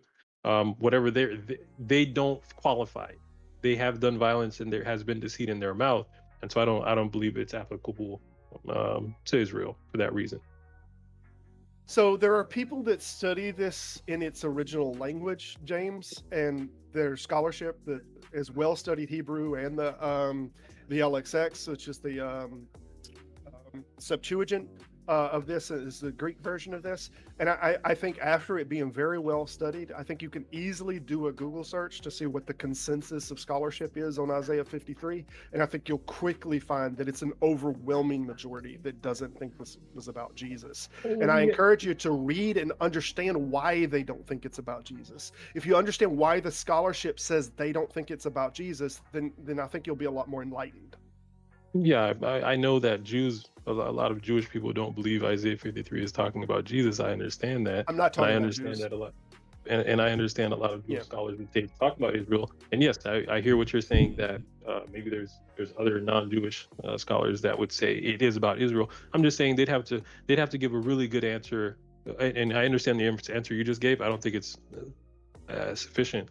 They'd have to give a much more sufficient answer to how you would describe Israel as no violence, having done no violence and without deceit. And then, you start the conversation there and then address other things. Well, that's easy. But yeah, that's a very easy one. When Babylon took them, they didn't resist, and the reason was because the Babylonian Empire was at least 5 times their size. No one would dare raise a sword and begin to fight back. It's absolute death. So what happens is when Babylonian soldiers come in there, they do take them captive and they submit. So I think they did no violence. It's very possible, or at least the writer is betraying that they did no violence, and that they were taken wrongly. They think that they were wrongly treated and that this was all very unjust, but that they suffered for Israel and for God. Yeah. So I hear you for Isaiah 53. I think that's a clearly talking about Jesus, suffering and definitely taking on our sins. He was pierced for our transgressions. I mean, however, if Israel was pierced for our transgressions, I guess, somebody will explain that. But yeah, you'll have Jewish people read that chapter and think it's a New Testament verse if they haven't, really studied the Bible or things like that. They'll just think it's talking about Jesus. You'll be like, oh yeah, they're not going to immediately think it's about Israel. I understand you're saying scholars who spend a lot of time will say it's about Israel, but it matches up very much so with him. But there's other verses, there's other chapters, there's other prophecies. But yes, I'm just saying that the God of the Bible it seems to use prophecy to show that he is God, and he's trying to say, okay, if there's another God who can do this, show me. I can of course go to my personal life and talk about prophecies and things that have been spoken or things I've seen come to pass and all those things. But obviously, that's not something I would use for convincing a person in this kind of setting. Me and you and the host here. But I believe God, the God of the Bible, does things prophetically that no other God could do. But if they did, if Zeus, yeah, if Zeus were claiming, if Zeus were claiming to do those things, and there were written accounts of Zeus pronouncing things about the future, and then we saw them happening, I'd have to take a look at that. That was one of the things I looked at when I was looking at, when I was potentially agnostic, and I was thinking about, okay, is there any, I've seen so many prophecies in the Bible, is there any other religions I need to look at their prophecies? And I couldn't find anything substantive, and I even went to Quran, and I Well, was like, that's easy. That's easy. Nostradamus. Nostradamus is claimed to be one of the most fulfilled prophecies of anyone that's written anything in history. But the problem is, just like Christianity, what they're doing is they're seeing events and then they're transposing those events onto it past, and they're, oh, this is what it must have meant. So they're reinterpreting the terminologies based on, I think they in large part are doing exactly what Christianity is doing. But do I think that it's fair to do it if Christianity's doing it? Sure. So I think Nostradamus is the one to look into, that is claimed by many of its followers to have hundreds of prophecies that have been fulfilled. So, if you don't mind, James, to ask you a question, the title of this live stream is "God of the Bible is not real." Period. I put that title because so far haven't been provided any evidence for the God of the Bible, not any other God. I come to that understanding because when people say I have evidence, they always go back to the book, and the book is someone else telling you the prophecy. Is not God himself. Any information that you have from the God is another human being telling you this information. So these prophecies are not coming from God. They're coming from another person, and you're reading what someone else wrote. So, and I didn't get your name, host. Javier or Clear Waters. I don't mind, whichever you want to call me. Okay. So Javier, I'll call you Javier. I do, again, my question is, I understand what you're saying, but do you assume that if a God exists, that the only acceptable way for him to reveal himself is directly? Do you believe indirect revelation is possible? Do you think evidence for God demonstrable, you accept it as someone else telling you this information? So I believe the God. I'm sorry, yeah, just to finish the question, can you demonstrate God to me by this prophecy that someone else told you about?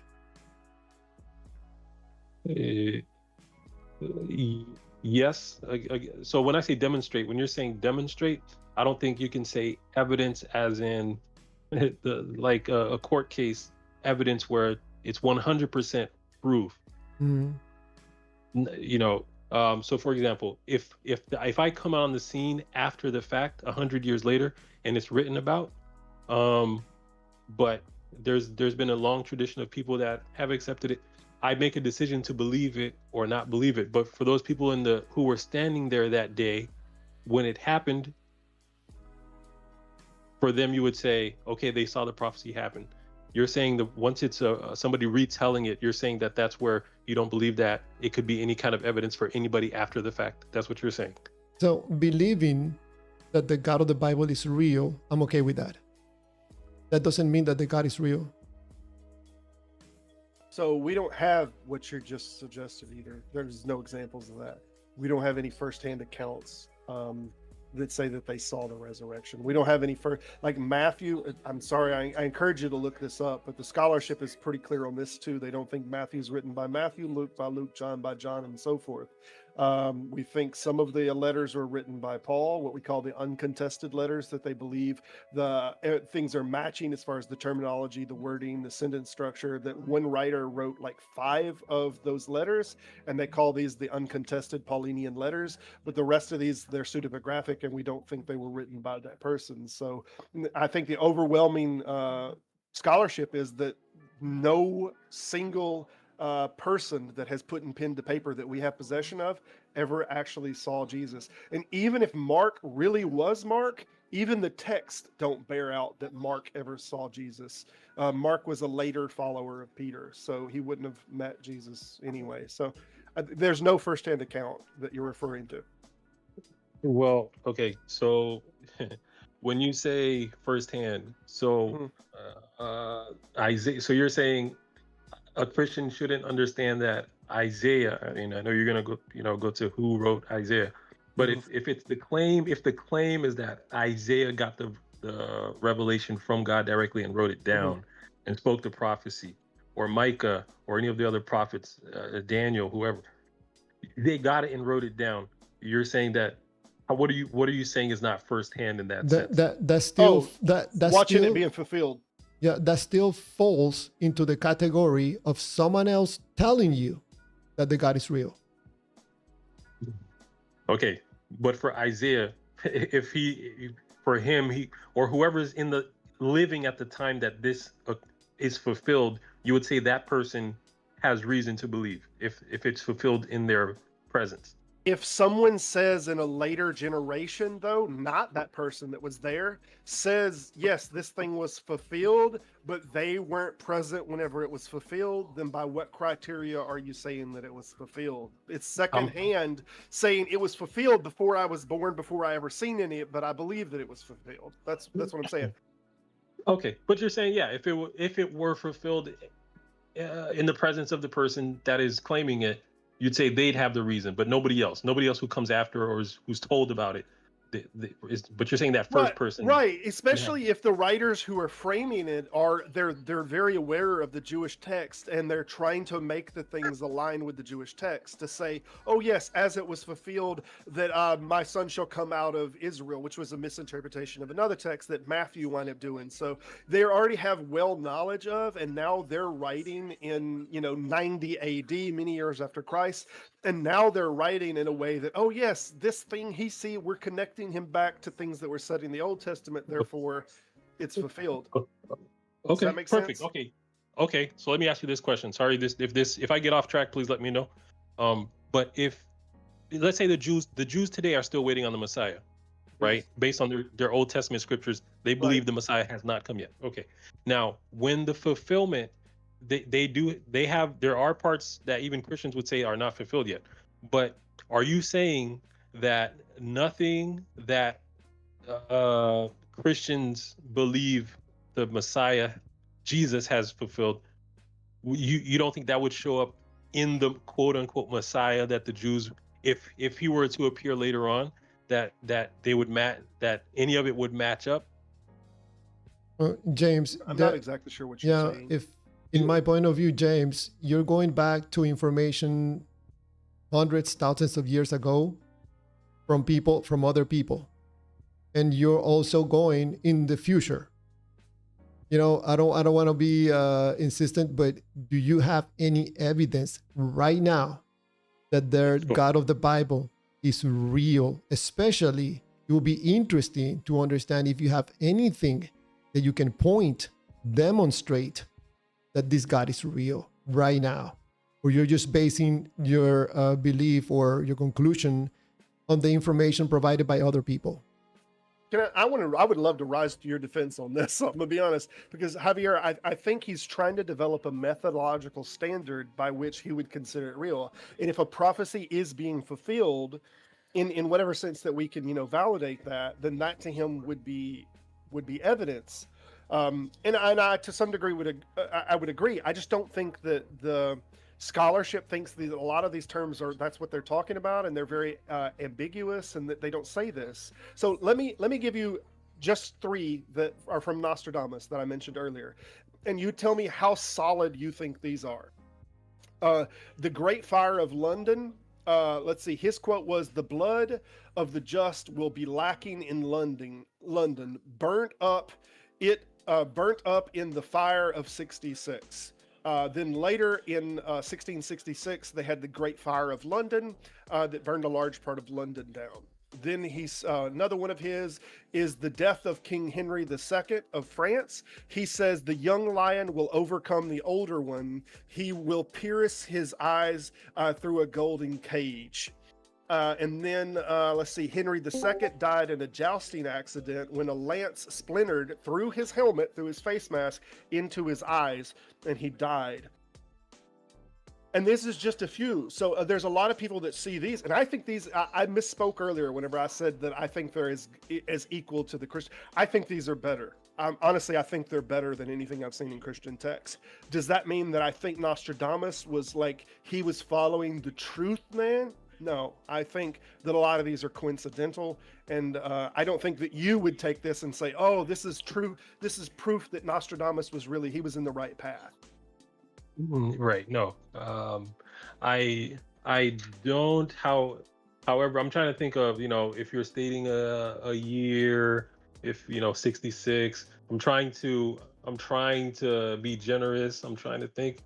But if you're setting an expectation, if you can set enough of an expectation where we know where to look, I would. So I'm trying to listen to what you read initially to see if the expectation would be set somewhere.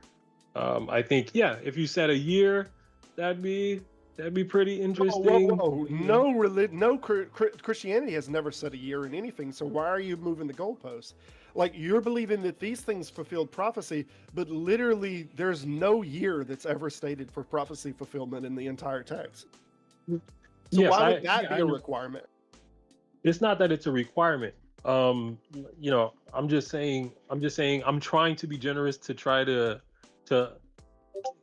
say I'm looking. We would know where to fix our eyes, or where the expectation is. I'm just trying to be generous, but yeah, I don't see Nostradamus as Okay, but do you see this as evidence? a person could take that as evidence for them to say Nostradamus had a power in some Divine way. or something, had some kind of power. Okay, Yeah, but you think that would be wrong to take that as evidence? Without looking at all of them and really going into it, I can't state the reason why. Yeah. But Okay, no, I fair. wouldn't. Fair, but I think we're Yeah. now in the same place, James. You know where we're at now. Like, I think these were better than what I've seen that Christians have touted. That, like, this is the. Oh, by the way, Javier, you got someone in here that's still Yeah. muted. Christian Atheism. Maybe want to announce yourself and say who you are in the side chat. No, he did already. I already muted. Oh, okay. Oh. But I think that we're in the same place. Like, what you call evidence here, we dismiss in the same way of the coincidence or other reasons of interpretation or other things, in the same way that you that's not really good evidence that there's some divinity here. It's not doing the trick. Are you familiar with the prophecy of Tyre and Sidon? James, Go ahead. Yeah, James, if you allow me just one moment, two Sure. things. I made a live stream and a presentation talking about the competing prophecies between the God of the Bible and the Simpsons. I don't know if you might go see the presentation at least, because I think the Simpsons were more accurate giving names and everything. And also, where did you learn or heard that a prophecy has to do with a supernatural being that sits outside time and space? You must have learned this somewhere. Where did you learn this? The God has revealed himself in the Bible and talked about how he demonstrates his power. So that I learned it from the Bible. So the same book that is claiming that God is real, this is where you got the information from? 100%, of course. Yeah, so we always go back to what someone else is telling you. I'm sorry, go ahead. Mm-hmm. Yeah, if God chooses to work through man to reveal himself at times, then that's I don't see that as impossible for an omnipotent God. He can choose to do that however he wants. And I was going to ask Tyre and Sidon. It sounded like Robert is familiar with it. What is your understanding of? Well, my understanding of Tyre is, first of all, that this was supposed to happen inside of a prince's lifetime. There was a boy that's mentioned in the earlier text. I don't think it's supposed to have just been an infinite, uncapped thing. So I think it came down with Alexander the Great, 320 or something BCE.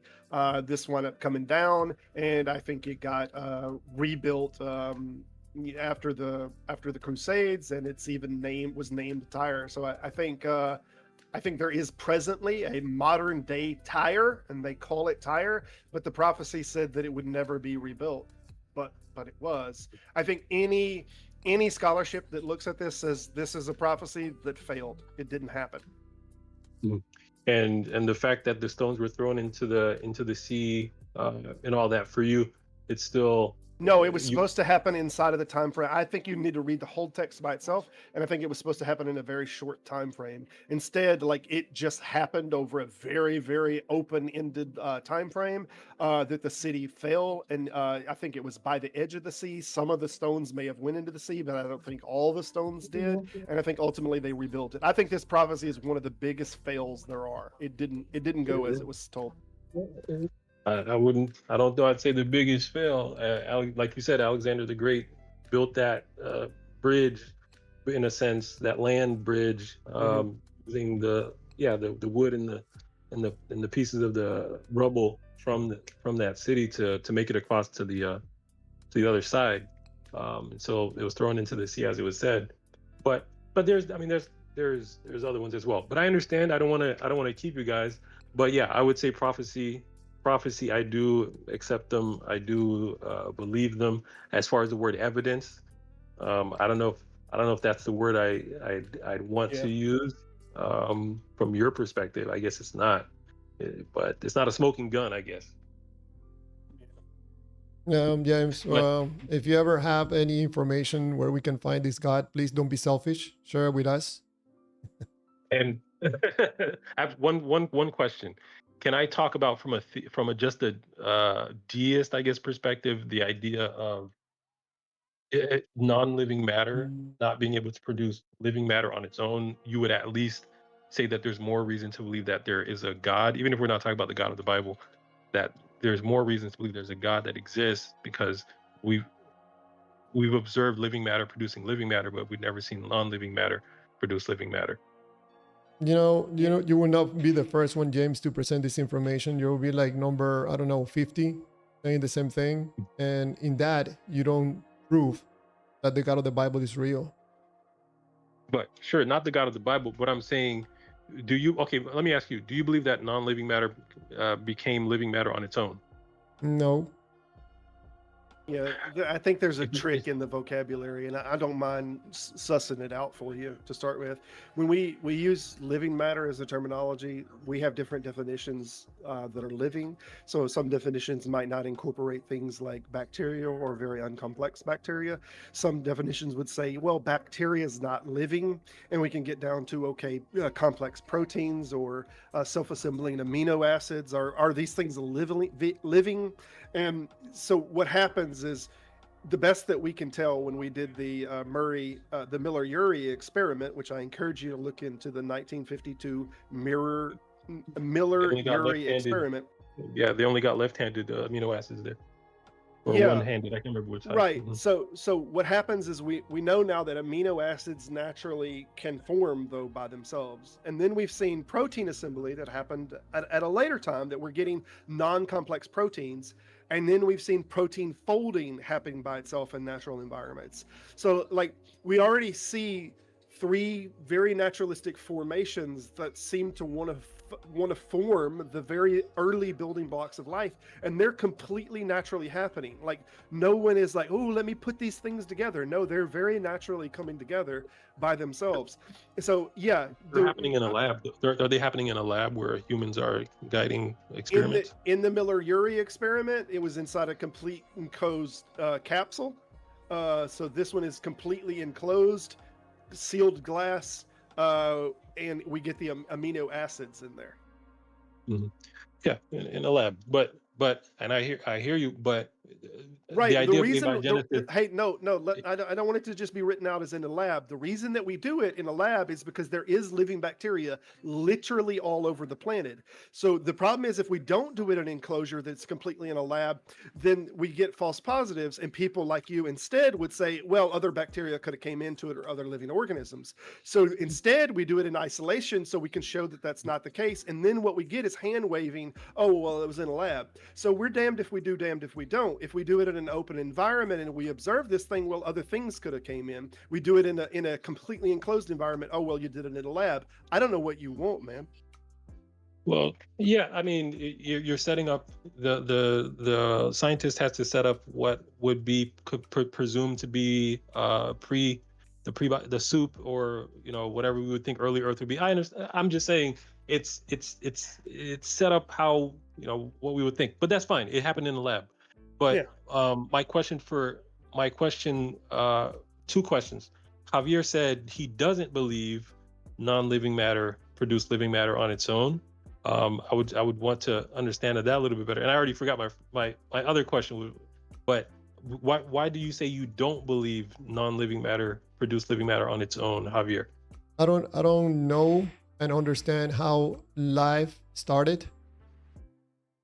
I cannot say to anybody, hey, look, I can explain it to you because I know how it started. I cannot do that. I don't know. And also I don't know that God started life. I don't know that either. But there's two options. I think there's two options. And Robert, I'm not trying to word this a certain way. Well, I'm saying either it happened on its own, or if it did not happen on its own. So for Javier, if you say it did not happen on its own, what that implies, that implies something. Yeah, James, if someone that is also probably on the same spot as I am, like not understanding and not knowing, I would probably entertain more this question. But it seems to me that you already made your conclusion that life came from God. So I think if you don't mind, I think you're in some way trying to get my answer or Robert's answer to somehow align your conclusion to our incorrectness about our answer, or my answer, not Robert's. You know what I mean? So you already made your conclusion.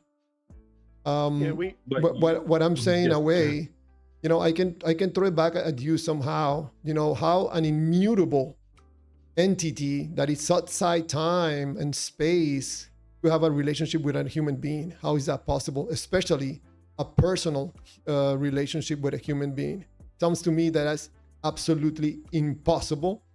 And also, how can an immutable entity that is sitting outside time and space could be making prophecies, especially prophecies that are of no importance or value for anybody? Sounds to me that the whole thing is made up, and really badly made up.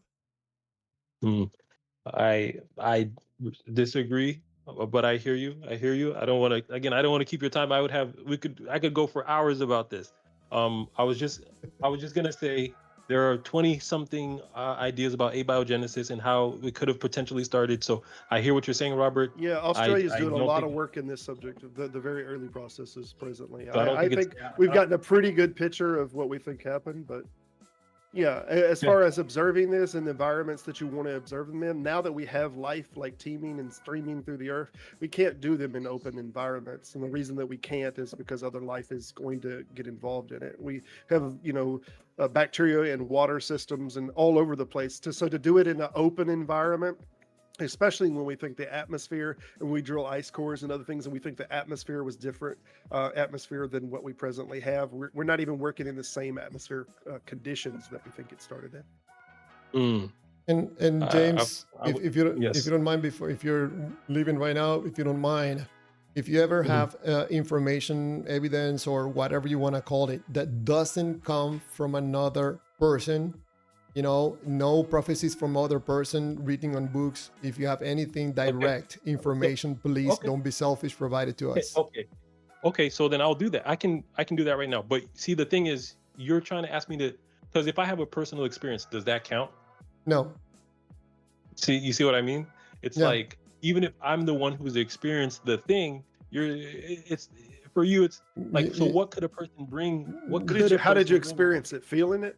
Yeah, you could be wrong, James. If you allow me for a moment, yeah, whatever you experience, you just could be wrong. You felt something, and how can you demonstrate to anybody, even to yourself, that was God? You could be absolutely wrong. No, I couldn't. No, I couldn't. So Javier. So let me not be disrespectful. So I apologize if I was disrespectful. No, I disagree. I disagree. I think that God, there are many people. There are thousands, millions of people, Christians, who have experienced God in a way where they know what God did with them, and they know it was God and nobody else that did it. But yes, you're right that you can't give that experience to somebody else and say, you have to believe exactly the way I believe, because the person didn't have they didn't have that experience. It was just you. So those things, I agree with you, but but that person, he cannot not believe, like that man or woman, they can't deny what happened to them. It seems to me, James, that there's a process that takes place. You can explain that process with psychology and human behavior, how to get associated with something. And coincidentally, whoever experienced this, or whatever, with God of the Bible, they knew who the God of the Bible was. They knew about the miracles. They knew about praying. They knew about having a change of heart. They knew this stuff. So that's how they end up having these experiences and already knowing exactly who was in charge of that experience and how that happened. But coincidentally, not one person can demonstrate anything to anybody else but themselves. Yeah. Okay. You get what you expect is a large part what he's saying. If you're having expectation for that to be the thing, that's good. But no, hold on, don't, because this is testified in the fact that many different religions and many different religious writings have had expectations of feeling their God, and when they reach those ecstatic experiences, that's exactly what they felt. So the oracles of Delphi, for example, they felt the god Saturn, move through them. Like they felt Saturn because that's what they believed as their framework, and that's what they were praying to, and then they felt Saturn. The followers of Dionysus did the same thing. They felt the strength of Dionysus come into them, and over. I'm trying to think what it was that Copernicus said when he stands tracing the patterns to and fro of the heavenly bodies, that he's no longer on Earth, but in Ambrosia, or he's with Zeus, with the divine. Like he could feel the presence of the divine just by looking at the stars. So these people, whatever they already think is the case, when they have these experiences and these sensations, they attribute those things to the God that they already believe in. Okay, so I'm gonna share this. I wasn't planning to do this, but I'm gonna, if you guys allow me, Go ahead. I don't think it's gonna convince you. I don't know if it's gonna convince you. I'm not saying it's gonna convince you, but I'm just telling you share your testimony. Go ahead. Okay, this is part of my testimony. So I'm gonna do very quickly 3. Yes. I'll give you at least 2. So the first thing is go ahead, James. No worries about time. Go ahead. Okay, so 2006. At that time, I was about 17, 18 years old, and I was really doubting God. I grew up in a Christian family and all that good stuff, but I was at the point where I was like, you know what, Jesus was just a guy who lived. I don't think you have to believe in him. There's all these religions, there's all these people that believe in all these things. How can you just believe in one thing? And so I kind of just fell away from that, and I wasn't really believing. And one day I was with my friends, and we were doing a sleepover, and one of my friends, he stopped, and it wasn't my friend, he was my friend's friend. So I only knew him through the other person. I didn't know him personally. And so he said, James, I have something to tell you. God says that you are doubting him right now, and God says you are not. You don't fast, and God says if you fast, your doubts will go away. So I stopped, and I was like, I didn't say anything, but I was kind of embarrassed because number one, I was like, how does he know that I'm doubting? Because I didn't express that to anybody. I didn't tell anybody I was doubting. And then number two, he was actually drinking at the time, and he was tipsy, and he was telling me this while he was drunk, right? Kind of. He wasn't drunk, but he was tipsy. And I'm like, why? How would God prophesy through somebody who's like literally doing something that you shouldn't be doing? And so I was like, and how does he know I'm not fasting? Like, I don't fast. Like, how does he know that? And then so I'm like, all right. I thought about it for I think a couple of days, and then I decided to do the first fast I'd ever done, like a proper fast where you're kind of giving it to God. So I decided I'm gonna do 24 hours no food, and I'm just gonna read the Bible. I didn't really know what I was doing, but I was like, all right, I'll do it that. So I was in my dorm room. I was in college, and I start the day no food, and I'm just praying and reading the Bible and things like that. And then somewhere in the middle of the day, I got to the verse where it says, if you do not forgive those who sin against you, your Father in heaven will not forgive you. And it was like it was the first time I had ever read that Bible verse, but it was like talking directly to me, because I had a problem with my brother for 2 years, where when I was still living at the house for 2 years, I lived in the same room with him, but I didn't speak to him at all because I had a problem with him. Like I told him never talk to me again, da da da da da. And so that day, God showed me, whatever I think I want to believe or know about God, I can't have a relationship with him unless I forgive my brother. So I got super scared, and I was like, you know what? I need to take the bus and go tell my brother I forgive him. And I didn't take the bus that day, but the next morning, my phone rang, and it was my brother. And I was so shocked because I didn't even put his phone number in my phone. I just knew it by heart. That's how much I didn't want to talk to him. But he never calls me. He only calls like if he needed money or something like that. So I said, hello? And he's like, hey. And I was like, hey, what's up? I was like, you need something? And he was like, no, I'm actually just calling to say hi. And I was baffled, because this had never happened before. And I was like, why would he call me this next day? I was gonna take the bus. And so I thought I was so shocked I didn't even tell him I forgave him at that time. And so I just hung up the phone, and I was just very shook. And so that was like, and then what happened, I don't know if it was like the same week or a few weeks later, this girl had borrowed my hard drive, and she took it for school, and then she brought it back to me. And then I had noticed she left some files on the hard drive, but I didn't really pay attention. And then like a few weeks later, I just before I deleted them, I just like looked at what they were. You guys are gonna laugh, but it was Kent Hovind, all the video series of Kent Hovind on the age of the earth, dinosaurs, creationism, and all these things. And so every question that I had that was causing me to doubt about, okay, how did the world, the universe start? I didn't even know there was arguments from a Christian perspective from the Bible for these things. I didn't even know there was any kind of science. And so I watched, and then I There's watched not all any these videos, science in it, but okay, there's oh, pretend science. I know. Okay. But for me, it was James. like it answered every single question I had. So I was like, okay, that's crazy, right? Okay, so that's like the first experience.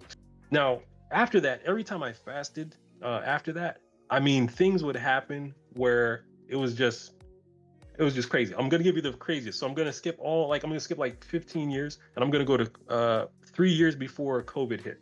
So in 2016, I was hearing prophets talk about a tsunami that was coming.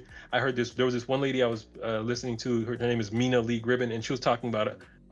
She had a vision where she heard a pandemic. There was going to be a pandemic, and there was going to be chaos and all these things. But when she said it, she said in the vision that she had, or what she was told, what it would be 2 to 3. It was going to be 3 to 6 months.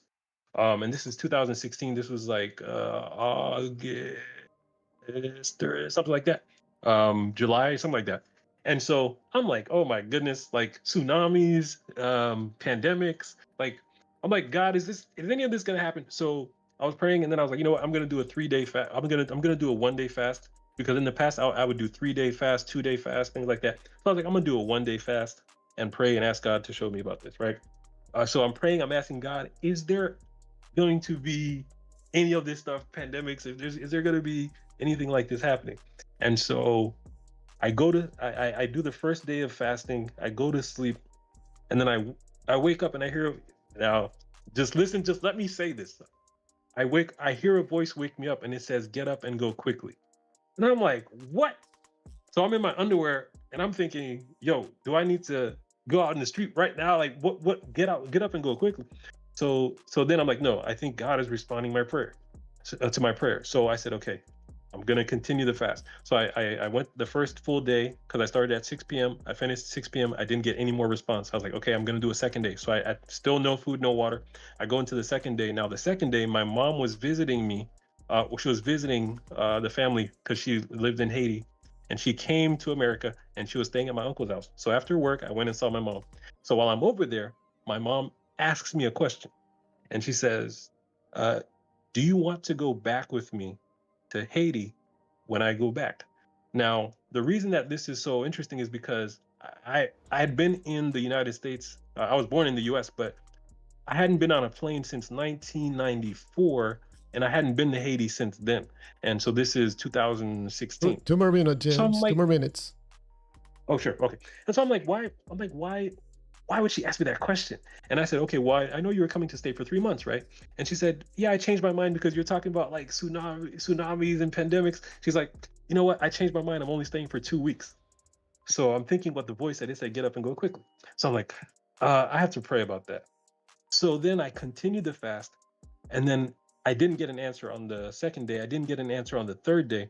And then I said, God, please give me a dream if I'm supposed to go. So long story short, God gave me a dream. I saw myself walking into a church, and I couldn't go inside unless I had a ticket. And then the security guard said, you can't come in unless you have a ticket. And I said, what ticket? When I lifted up my hand, I had an airplane ticket in my hand. And he said, put it in the machine. I put it in the machine. He dropped the velvet rope. I walk into the sanctuary, and he says, now you're safe. And I saw myself praising and worshiping God inside the church. And so after that, I was like, okay, I guess I'm going to Haiti. And so I had 2 weeks, I had a week, or actually 3 days at that point to like get my passport and everything done. And so I did that. And then I went to Haiti on August 6th of 2016. And my whole family was like, how long are you going? I'm like, I don't know. All I know is they're saying, I heard tsunami and God told me to go. And so I ended up staying in Haiti for 9 years. I was there until last year. And then anyway, so I know I have 30 seconds left. So what happened was God didn't let me experience COVID. I was in Haiti watching what was happening, and like this 6 feet of distance and it's masks and everything that was happening. And so coronavirus came in waves. So the tsunami, right? There was first wave COVID, second wave COVID. But yes, there was a pandemic. But God, I don't know why, I don't know for what reason. I don't know if it was going to kill me if I were to get COVID. I don't know if that's what it was. But it was like literally the pandemic happened, even though in what she said it was 3 to 6 months. I guess it ended up being 3 to 6 years. So you can go there with interpretations and stuff, or whatever. But anyway, that's one. James, but let me ask you something. So we listened, in silence to everything you have to say. Where's the part that about God? Where's the part, this whole story about God? The asking and the answer. So for you, it's not evident, but those are just two examples with many more details. It seems to me that in your case, someone can say, praise the Lord, right? Yeah, absolutely. Yeah. So, if I expand my awareness about humanity and the world, I compare your experience with the experience of the guy that have to listen to his children scream for 5 days with his wife buried alive under a building, and he has to hear them scream until they die, and he prayed to God to please save them, and they die, and he was listening to them screaming. I don't know if he committed suicide or what. So are you special, James? That God gave you these little secrets, but couldn't save 2 kids. One was 2 years old, and the other one's like 5. No, I'm not special. Like I said, there's been many other people who have also testified of the answer prayers. What I'm saying, James, is that it seems to me that when someone believes that these little gossips from God is God, you are disconnected from reality. I'm not trying to be offensive. I mean, if you walk around, for example, in Venezuela, you will see your experience and you will feel very silly. because you're disconnected from reality. You know why I'm telling you this with a little bit of authority, James? Because I don't know if you're aware, you're talking to two ex-believers. Myself, you can go back to my library and you can listen and watch my experience with the Holy Spirit. I got touched by God. So what you're telling me is nothing new. I don't see evidence of God anywhere in your story. I don't know where to even start. I'd love to tackle a little bit though myself though. Go ahead, Robert. The first thing right out the gate, like how did he even know? Generally, you can see demeanors on people's face, especially if they're losing faith in something and that's causing a sad or melancholy demeanor. This is super easy to see. I've had people come up to me and say, "Oh, it's okay, hang in there." You know, this is not something prophetical or as if God give them a message. Your face gave them a message. And secondly, coming up to someone and saying, "Oh, you're not fasting." I'm going to do it right now. Javier, you're not fasting right now. Or I can pick someone else. Let me see. Let's see. Mick Time, you're not fasting. Chuck Norris, you're not fasting right now. Did I get that right on all three of you? I don't think that's a very difficult job to do. And I don't mean to be super critical on that subject, but then it seems like much of the other things that you're doing, you're assuming that these things that are happening to you, they're God. And we don't count our losses. So when we flip a coin, so to speak, and we say, "God, answer this thing for me," and it doesn't get answered, we dismiss that. It's not like we write that down as, okay, I'm going to count this one as not answered. And then the next time we pray, okay, I'll count this one as not. So we're not balancing. We're not measuring this against answered and unanswered to start with. We only count our wins, never our losses, so to speak. And then the third one, and I hate to be so blunt with you, but the last one about the airplane ticket just showing up in your hand, I just flat out do not believe you on that. I believe that you're making that up. And I believe whether you've convinced yourself or you've rewritten the history in your head that that's the case, I don't know the answer to that. But I think that is outright made up, and you have no way to demonstrate it either way.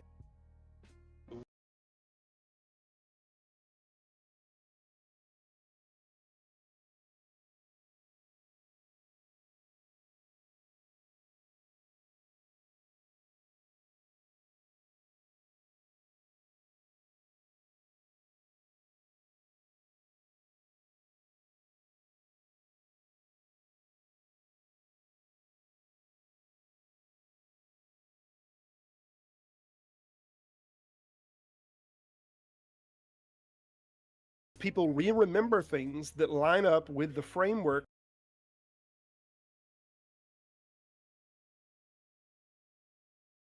that was many days older that you've pulled into this and you've kind of reimagined. I don't know the answer to that question. I have no idea, but it's not convincing for me, obviously.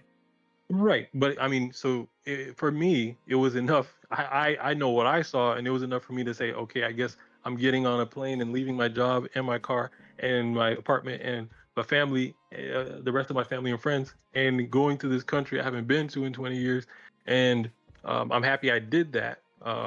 You know, because what I saw going on in America during the pandemic, I was just my brain was like, the country is changing. I'm like, what is going on? So I understand what you're saying, and I said that before from the outset. There's no reason for you to believe what I'm saying. But no, I had 4 dreams that night, and that one was the first dream Before we I get had. into more and more of those, because like none of them are weighing for me, but I want you to keep something in mind. I want you to keep this in mind when you have these things that you think like God is doing these little things, like trivial things, like giving you dreams I remember hearing a testimony about God keeping the rain off of a praying lady's undergarments while they were drying on the clothesline. Keep this in mind when you think all these trivial things are being done for you. The 2026 UNICEF report for child fatalities from malnutrition that they were not feeding is 100,000 children are believed to have already died inside of this year of malnourishment and not eating. Now, contrast that's happening with God gave you a dream for these particular things to happen, or whether we're talking about praying and then the rain didn't fall on my grandma's clothesline or some trivial thing. Like, contrast these together and think about all of the different parents that have lost loved ones, clenching onto their children's, praying, begging, shaking the heavens with prayers to save my child. And that didn't happen. But you're just so favored that God does these things. There's almost like this center of the universe mentality that's going on there that I encourage you to evaluate a little bit. That being said, I apologize that I'm jumping off on such a harsh note, but my wife does need some help with something. And Javier, I appreciate it as always. It's all good talking to you, James. I'd love to talk to you Good again talking to you, sometime. Robert. Take care. Thank you, Robert. Absolutely. Hey, James, I don't know, I don't know if you have visited my library, but there's another video presentation where I talk about my aunt. My aunt here in Panama, she died already. She was very famous. She had people visiting her from other countries. She had a special power. She said that something about God communicating with her, to the point that one time I went to her and talked to her in a little room, and she was telling me about some things. I'm like, man, you're totally wrong about whatever you're telling me. A black bird and some Indian guy with a tie. But later in the years, I found out that she was telling me the future very accurately. And so it seems to me now that we human beings have something. Also, my sister, she died already. She has something also that she could, see weird things. It seems to me that us human beings have something in us, some energy that we need to explore. And sadly, we're putting a label to this, and it ends the exploration because we call it God. And that definition, we are accepting it from someone else. This is not you coming to that conclusion. Someone else came to the conclusion, and you accepted it. And that's the sad part. And that's, go ahead. And was your aunt, was that the Catholic faith? Was it Protestant? Was it? Or yeah, something else? I was Christian Catholic. And Catholic, all those, I experienced people running on the ground. I experienced the Holy Spirit. I experienced all kinds of things. I even spoke in tongues. To tell you, yes. In the Catholic church. Yes, I went to retreats. I got to experience a lot because I was part of many groups. I was part of the prayer group, the youth group. I was part of the choir. I was part of the, I don't remember even the names. So I had to go to different places and play music. So I would see everything. So what you're telling me right now about these things that happen to you, not even, it doesn't surprise me. And at the end, James, whoever supposedly thinks that they're getting these messages from God or this information from God, it must feel extraordinarily good to you to know that you're getting these little messages from the most powerful being in the universe. It must make you feel important and most give meaning to your life. That's why I continue saying in my live streams that believing in God has nothing to do with believing in God. This is something to do with your feelings. I'm sad to hear that. If you had a relationship with God and you don't have it now, I'm very sad to hear that. But at the same time, I understand the logic of the person who gets to the place where they don't believe in God. I try to be sympathetic, and so of course I'm not trying to be insulting in any way. But yeah, I think it's a benefit, not just with the things you just said. I think it's a benefit, specifically the God of the Bible, what the righteous living and the way He tells us to treat others and the way to get to happiness and fulfillment. I think if atheism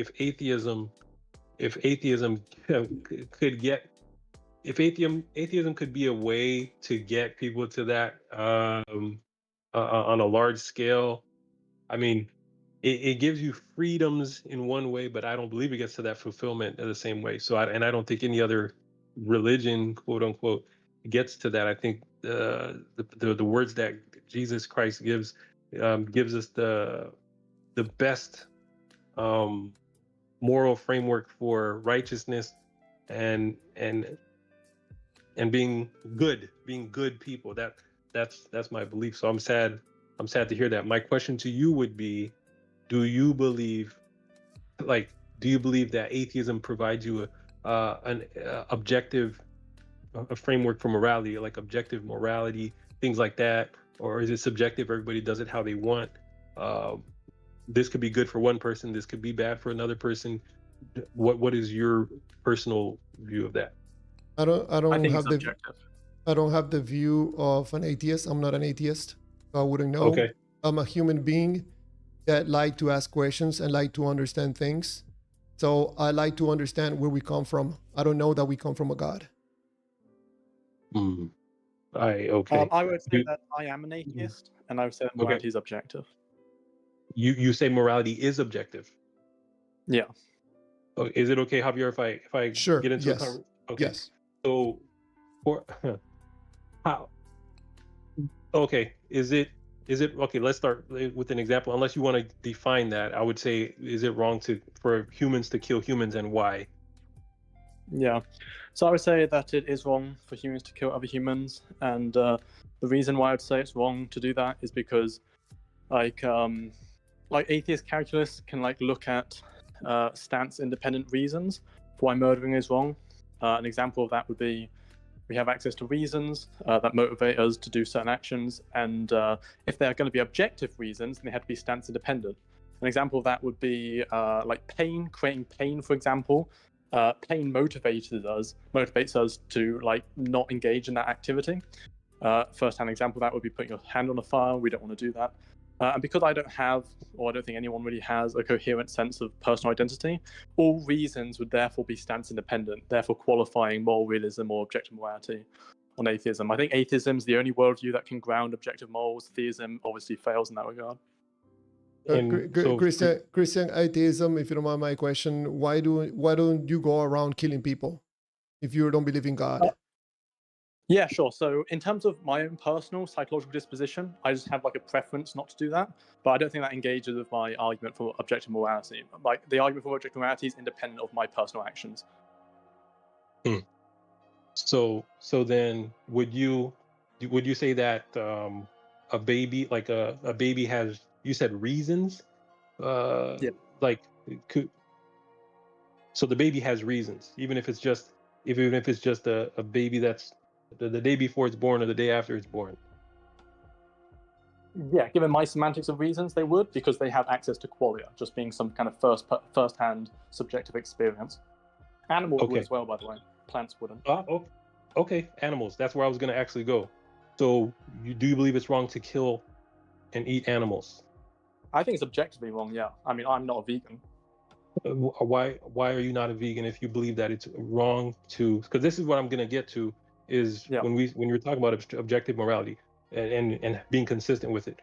Why aren't you a vegan? Because I'm immoral. Because you're immoral. Yep. And so I don't think that's the answer. I don't think that's the answer. But from your perspective, I know that. So do you. Yes. Do you sin? Do you sin? Yes, I do. But because you're immoral? Yes, but what you're saying. Okay, cool. We agree. I think that I don't think you would willingly eat the animal's flesh if you truly believe that. So, for example, if it's a human, if you knew it was human flesh, you wouldn't do it. Yep. You know what I mean? So, of course, yeah. I think you know that there's a difference between human and animal, but the worldview doesn't allow for it's an arbitrary distinction there. What do you think arbitrary means? I believe that my understanding is that from the atheist perspective or the evolutionist perspective, there is one common ancestor that animals and humans have. And so and plants. And so if you are going to decide which ones are off limits, you're just going to have to draw the line, knowing that ultimately you all came from the same thing. One person might draw the line and say, we're cannibals, we eat other humans, but we don't eat humans from our own tribe, or we don't eat humans from our own race. Or, okay, they expand it to species and say we don't eat from our species, so they don't eat humans. Or somebody, some might say our own kingdom or phylum or whatever, and then you get vegans who say, yeah, we'll only eat plants. So the line is arbitrary, and that, so I don't know, I didn't give a definition of arbitrary, but I gave examples to kind of help understand what I mean. Yeah, sure. If your argument is that my actions, my actions are indexed to an arbitrary axis that I've invented, that's true, but that doesn't contradict my claim that atheism can ground moral realism. Those two things aren't in contradiction. I could just say that I am not motivated by the moral realist reasons, and it still wouldn't contradict the premise that atheism can ground objective morality. But you can ground it for yourself, but another person can ground it in a different way for themselves. Wait, hold on, that doesn't follow from my argument for moral realism. Do you remember my argument for moral realism? Well, you said that we all have reasons, right? I think that's how you grounded it. And then because we have reasons, something, I can't remember exactly how you stated it, but I'm saying that another person might not agree with you. That's true, and some people can also disagree with scientific propositions. Doesn't make the scientific propositions false. So the person might even agree that that the person has reasons, and they can say that that is not relevant to them. That's what I'm saying. So who's right, who's wrong? So if the vegan, so you're, yeah. Yeah, I can understand. I can tell you who's right or wrong. Yeah, the person who acts in accordance to the moral realist criteria, they'd be acting in accordance to stance-independent moral facts. Now, I'm saying that I'm not rational in that sense, and therefore I'm not motivated by them, but it doesn't change the fact that atheism is the only worldview that can ground objective morality. Okay, great. Okay, then to Javier, just a few more minutes, one more minute here. So, So then, and your name's Christian? Yeah, Christian atheism. Okay. So, when does a human start having reasons in the development? I'm talking about within the womb of the mother. When does this begin? Yeah, it's about 20 to 24 weeks of gestation, post-gestation. That's when we start to have a qualitative experience. That's when they start to have reasons. That's when they become moral agents, yeah, for human beings. Okay. And so for you, the way you're speaking, it sounds like you would say abortion you would be against abortion after that point. Is that what you're? Well, again, my kind of preferences and actions don't have any relevance to the moral realist criteria. If we talk about the argument itself, then yes, I would say that it's objectively not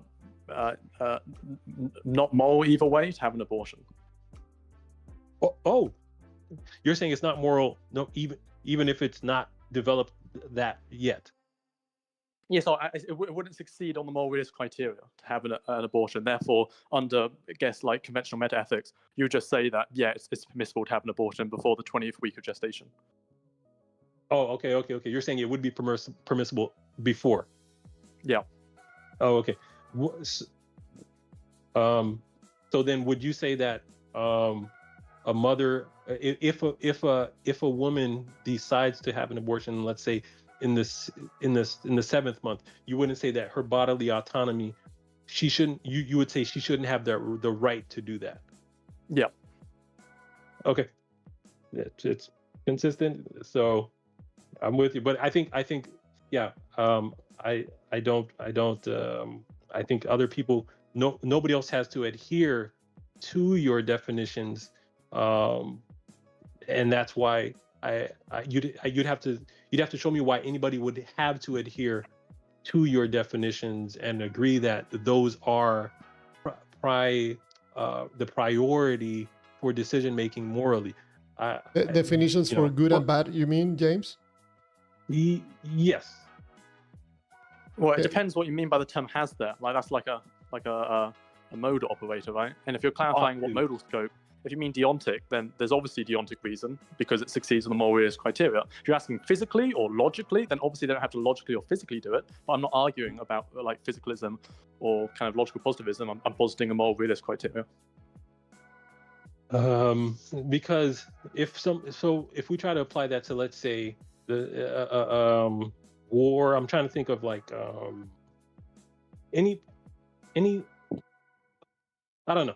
I feel like there are questions I could ask you that I think it would fail, but I'm not ready to do that right now. But that's fair. But to be clear, like I'm not coming here to defend applied ethics, right? I'm here to defend meta ethics. If you don't think atheism can ground objective morality, then that's a meta ethical conversation. And I think I presented an argument for a meta ethical view on a realist view, meta ethical realist view on atheism. And so to tell me that this wouldn't apply necessarily to real world situations is then changing the goalpost to applied ethics, which I'm happy to have the conversation for, but doesn't defeat a meta ethical position. well, no, I understand, but I'm just saying whatever the meta ethical position that you're holding, I don't know that. Okay, maybe I'm misquoting it. I'm missaying it. I'm saying you'd have to tell me why other people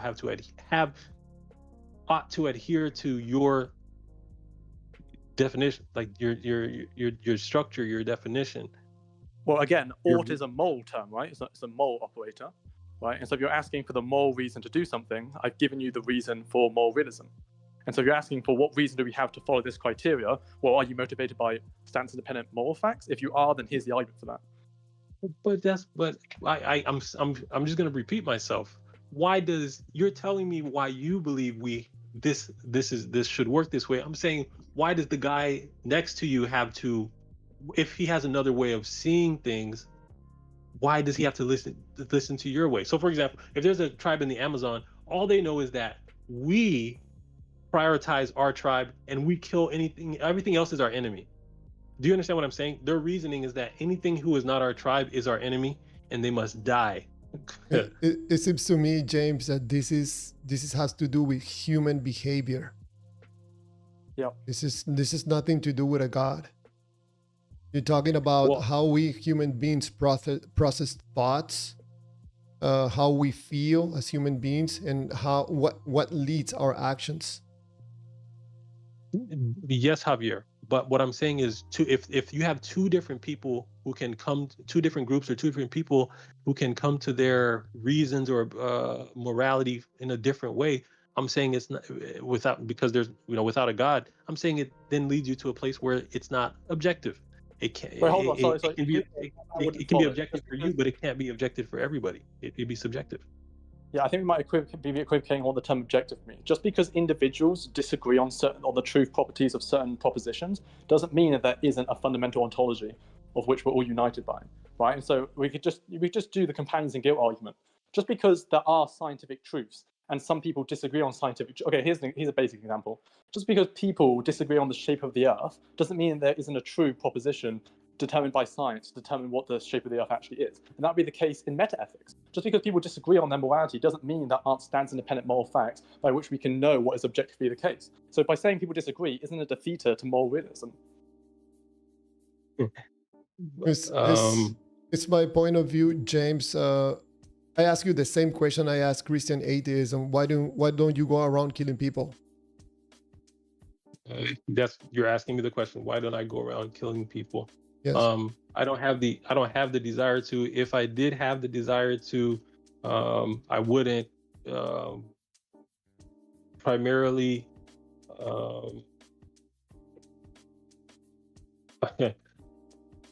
don't know if it would be for the law or for the Bible. I don't know if I was killing, because I've never had the desire to kill people. I'm trying to think, but yeah, ultimately the standard would be God's word.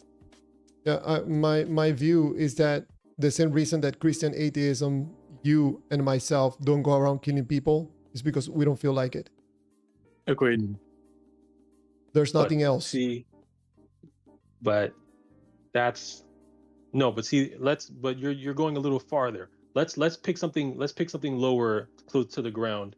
Like there might be sometimes you want to say something to somebody that maybe it would be hurtful, or maybe you want to, do something to get back at somebody, or whatever it is, or whatever the thing is that you have that you want to do, that is going to hurt the other person or whatever.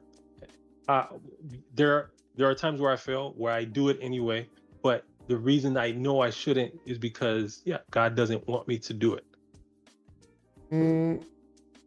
My view, James, this is human behavior. I explained this many times on the live streams. When you grab information, whichever the information comes from, you're always going to reference that information, that data that you're getting in your head. You're going to reference with your feel state. if you have some negative feel state about something, you're gonna grab that data and you're gonna use it to move yourself from a negative feel state into a positive feel state.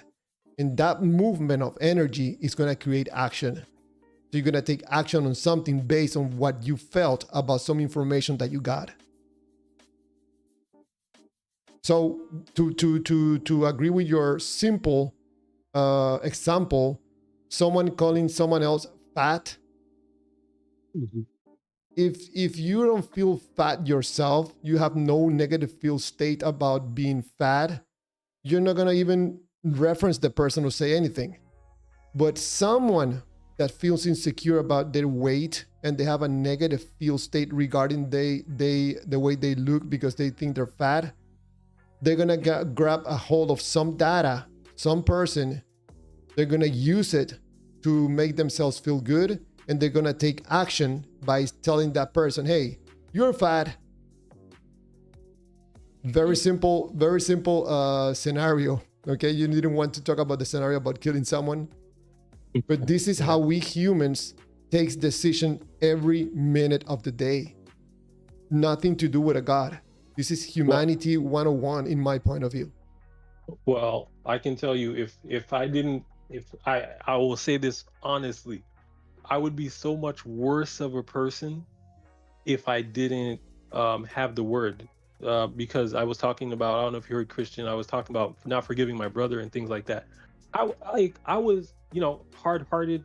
Do you think that's bad, right? Maybe for you guys, you don't feel like it's bad or wrong to not forgive people, but the biblical framework tells us not to do that. And so it's not fun. Forgiving people is one of the hardest things. It's like, and but it's easy when God shows you how it works, and God's like, you know what, you've done all this wrong. Do you want me to forgive you? And you start to understand that you're just like that person who did you wrong. You've done wrong to a bunch of people, so forgive them. And so it becomes easier. But in the moment, when it's like, if I didn't have that kind of framework to understand, I'm telling you right now, I'd be one of the coldest people. Because the way I was, But that doesn't sound good, James.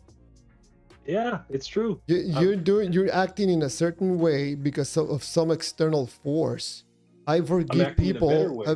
I forget people without a God. Mm-hmm. And also, I don't go around forgiving or forgiving people. I'm never in a how you say victim mentality that I have to forgive people for hurting me. But even if I do, I know I don't need external forces to convince me to forgive someone. I think that there's more honesty doing that out of my own heart, that because of a God is not forcing me but inspiring me, or I don't know, convincing me to do it. Well, you consider yourself a righteous person. I consider myself a person that is starting to understand how humanity works and how I operate as a human being. I don't consider myself a righteous person. I don't consider myself a good person. I'm trying to be better. I'm trying to be good. And I think the Christian experience is the admitting that you're not good, because God, from our understanding, you can't even approach God if you don't understand that you're flawed. So, and need helping or saving or fixing. And so, yeah, we work towards perfection every day, but yeah, no, I'm not good. The Bible is like a mirror that shows me, what I need to work on. It shows me, James, Christianity doesn't want you good, doesn't want you corrected. The Christianity needs you broken. Otherwise, how are you going to consume God? You see, you need to be in a negative feel state constantly. So you're always trying to move yourself to a good feel state. Guess with what? With the God of Christianity. No, this is an emotional game, James. You're gonna figure it out yourself, my friend. I disagree, because when you overcome the tests, right? When you've learned certain things, and you grow and you're seeing the word telling you, okay, fix this, and then okay, man, this time I didn't react the same way, I didn't do this, I didn't fall into this, I didn't give into that, and then you have mastered that thing, and then now you're on to the next thing. I don't It's not that you're trying to remain in a negative feel state. It's because you're conquering things slowly, and there's less to feel bad about. As you're getting better, you're actually improving. You're improving. I think there can be improvement somewhat, just by self-reflection, sure, but it's like the Bible is giving you the keys to do it. So no, I don't think the Bible needs you in a negative feel state. I think it's just, it shows you your negative qualities, it tells you what negative and positive is, so you can have that calibration, and then you start trying to fix what as much as you can every day, working towards perfection. In my point of view, James, there's no growing as a human being as long as you're dependent on a God. You're always going to be dependent on the external God out of yourself. You're not a good person, you're a sinner, you're dirty, and you need the God. There's no growing in that. Okay, but I just asked you if you are righteous. So do you so what, you didn't say yes or no, so I have to ask you again. Okay, do you do wrong? I do things that are not beneficial for myself sometimes. And sometimes I think that by doing these things that don't benefit me as a human being, also don't benefit humanity. I don't talk God in the good or bad. I don't go around killing people because it doesn't make me feel good. I don't go around killing people because if I kill someone, I'm gonna be put in jail, and that's gonna make me feel bad. It's very simple. As a human being, I'm avoiding pain and moving towards pleasure. This is what I'm doing, and this is exactly what you're doing with God. You're avoiding going to hell, and you're seeking pleasure with God. Okay, so then if somebody is like a heavy drinker and they're having anger issues and and then they get saved and they're telling you, since that day, I'm not saying it's a normative, I'm not saying every single person, I'm just saying if this one person tells you, man, this thing that I had, God took it away, and I'm living life differently, I see things different, I treat people differently, what do you say to that person that had that experience, who's now do you think it's a good thing that they stop drinking? Do you think that that's good that they stop with that anger issues? I think it's beneficial for themselves if they got out of a negative situation or negative feel state, and they move themselves to a positive feel state, and they change their life on that change in a more beneficial way. So in that sense, the God is unimportant because now they feel good. No, they're telling you this is the day it happened. They're telling you that this is how it happened for me. I'm sorry, James, to interrupt you for a second. People change also like that. They change their life. They stop drinking. They turn their life 180 degrees without a God. Yes. I had a family member that stopped smoking the entire life one day to the other. No God involved. Change their life around and improve their life. I mean, totally. No God involved. Is it wrong to smoke? The God is unimportant. It's the human being and how they're feeling. That's it. There's nothing else. But yes, but I'm saying the definition of the smoking and the drinking, I'm saying that the Bible highlights that and tells you, this is a problem, this is an issue. I don't know that it's actually wrong to smoke from the non-theist, from the atheist perspective. I don't know that it's wrong to smoke, wrong to drink. James, if basically the Bible is telling you you're stupid, and because you cannot think for yourself, and you cannot figure it out because you're not smart enough and you're a sinner, I'm gonna write it down for you. The Bible is not good for you or for anybody. It could have some positive effects for some people, but ultimately, it's not good for anybody, because this is something external of yourself. You cannot create dependence on a God, on Jesus, on a book of what some other people are telling you who God is and how to live your life. Because some other people are getting the same type of information that you're getting from Islam, from Voodoo, from Santeria, from other religions, and they also saying the same things that you're saying. Hey, the book is helping me. The God of Santeria is helping me. It's making my life better. And everybody's pulling in their own different ways and separating themselves and creating dependence on other people's belief and descriptions about life. It's not good for you, James, at the long run. It's not good for anybody. And I'm proof of that, and other people are proof of that. They can live their life peacefully, lovingly, without a God. I mean, that's a whole nother conversation, man. This is great. What you're saying.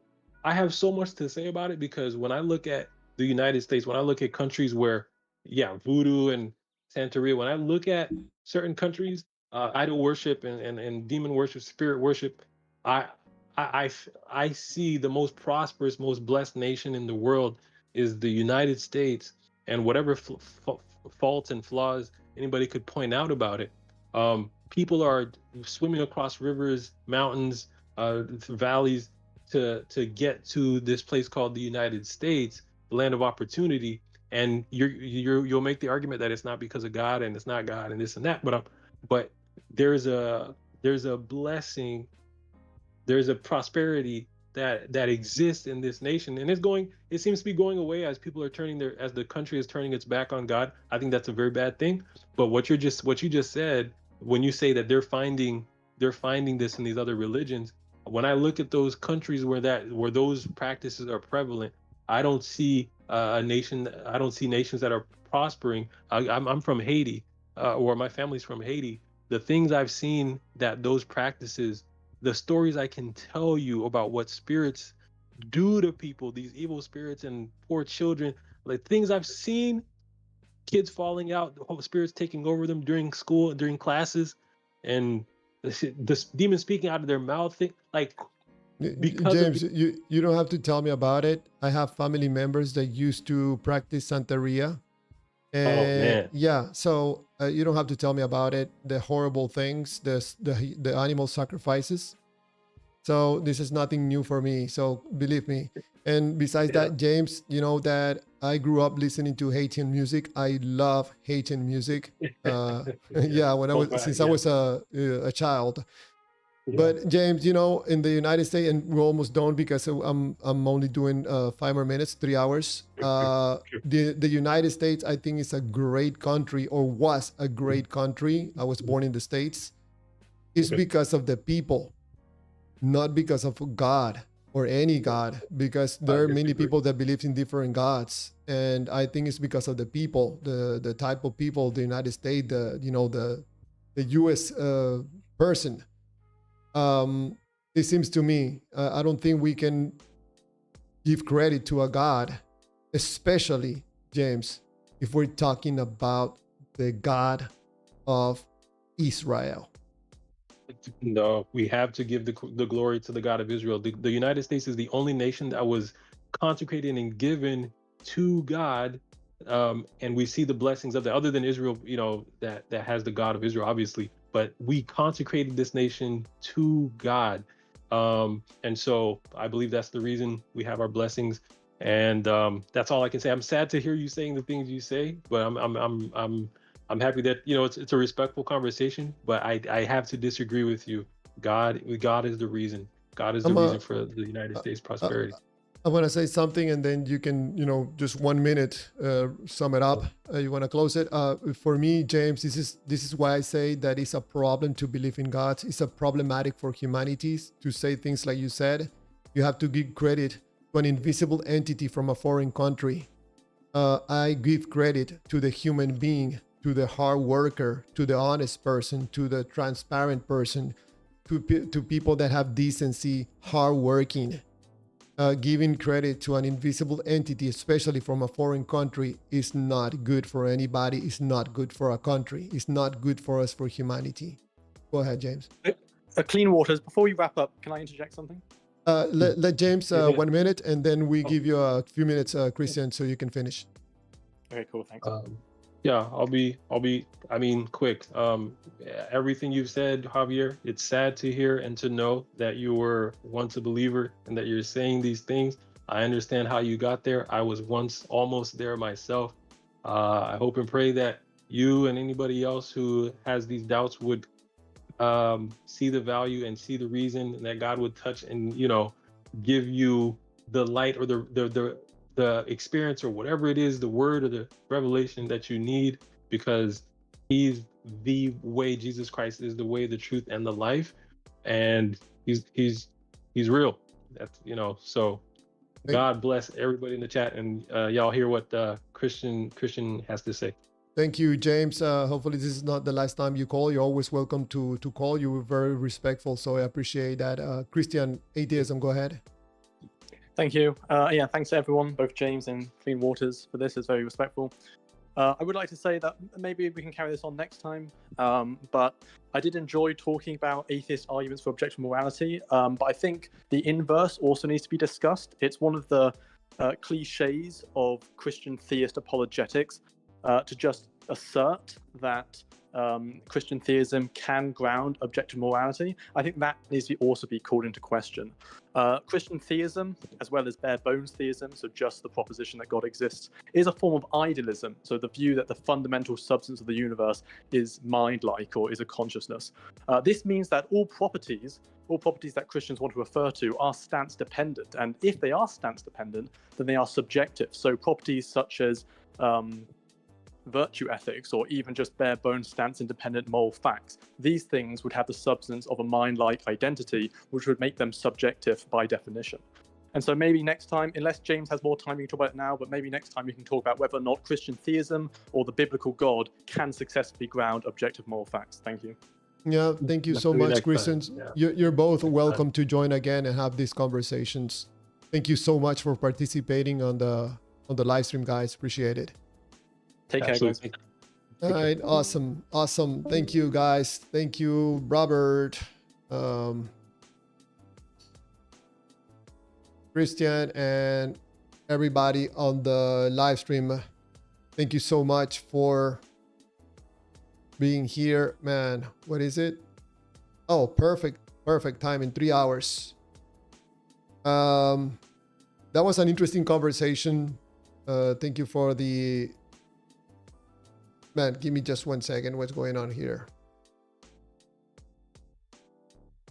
Yep. Okay.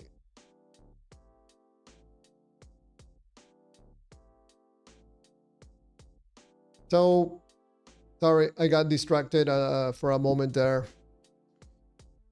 Been the 3 hours for this live stream. Thank you so much, everybody. This was God of the Bible is not real, period. We have no evidence for God, nothing, nobody presenting any evidence right now. It's just information provided by other people, from other people, but not information directly. Aaron, I'm closing right now. I'm shutting down. It's been 3 hours. A little bit late. Oh, awesome. Yeah, I had saw y'all were on, but I just tried to see if y'all were live, but I know you're leaving, so y'all have a good day, or you have a good day. All right, Aaron, thank you.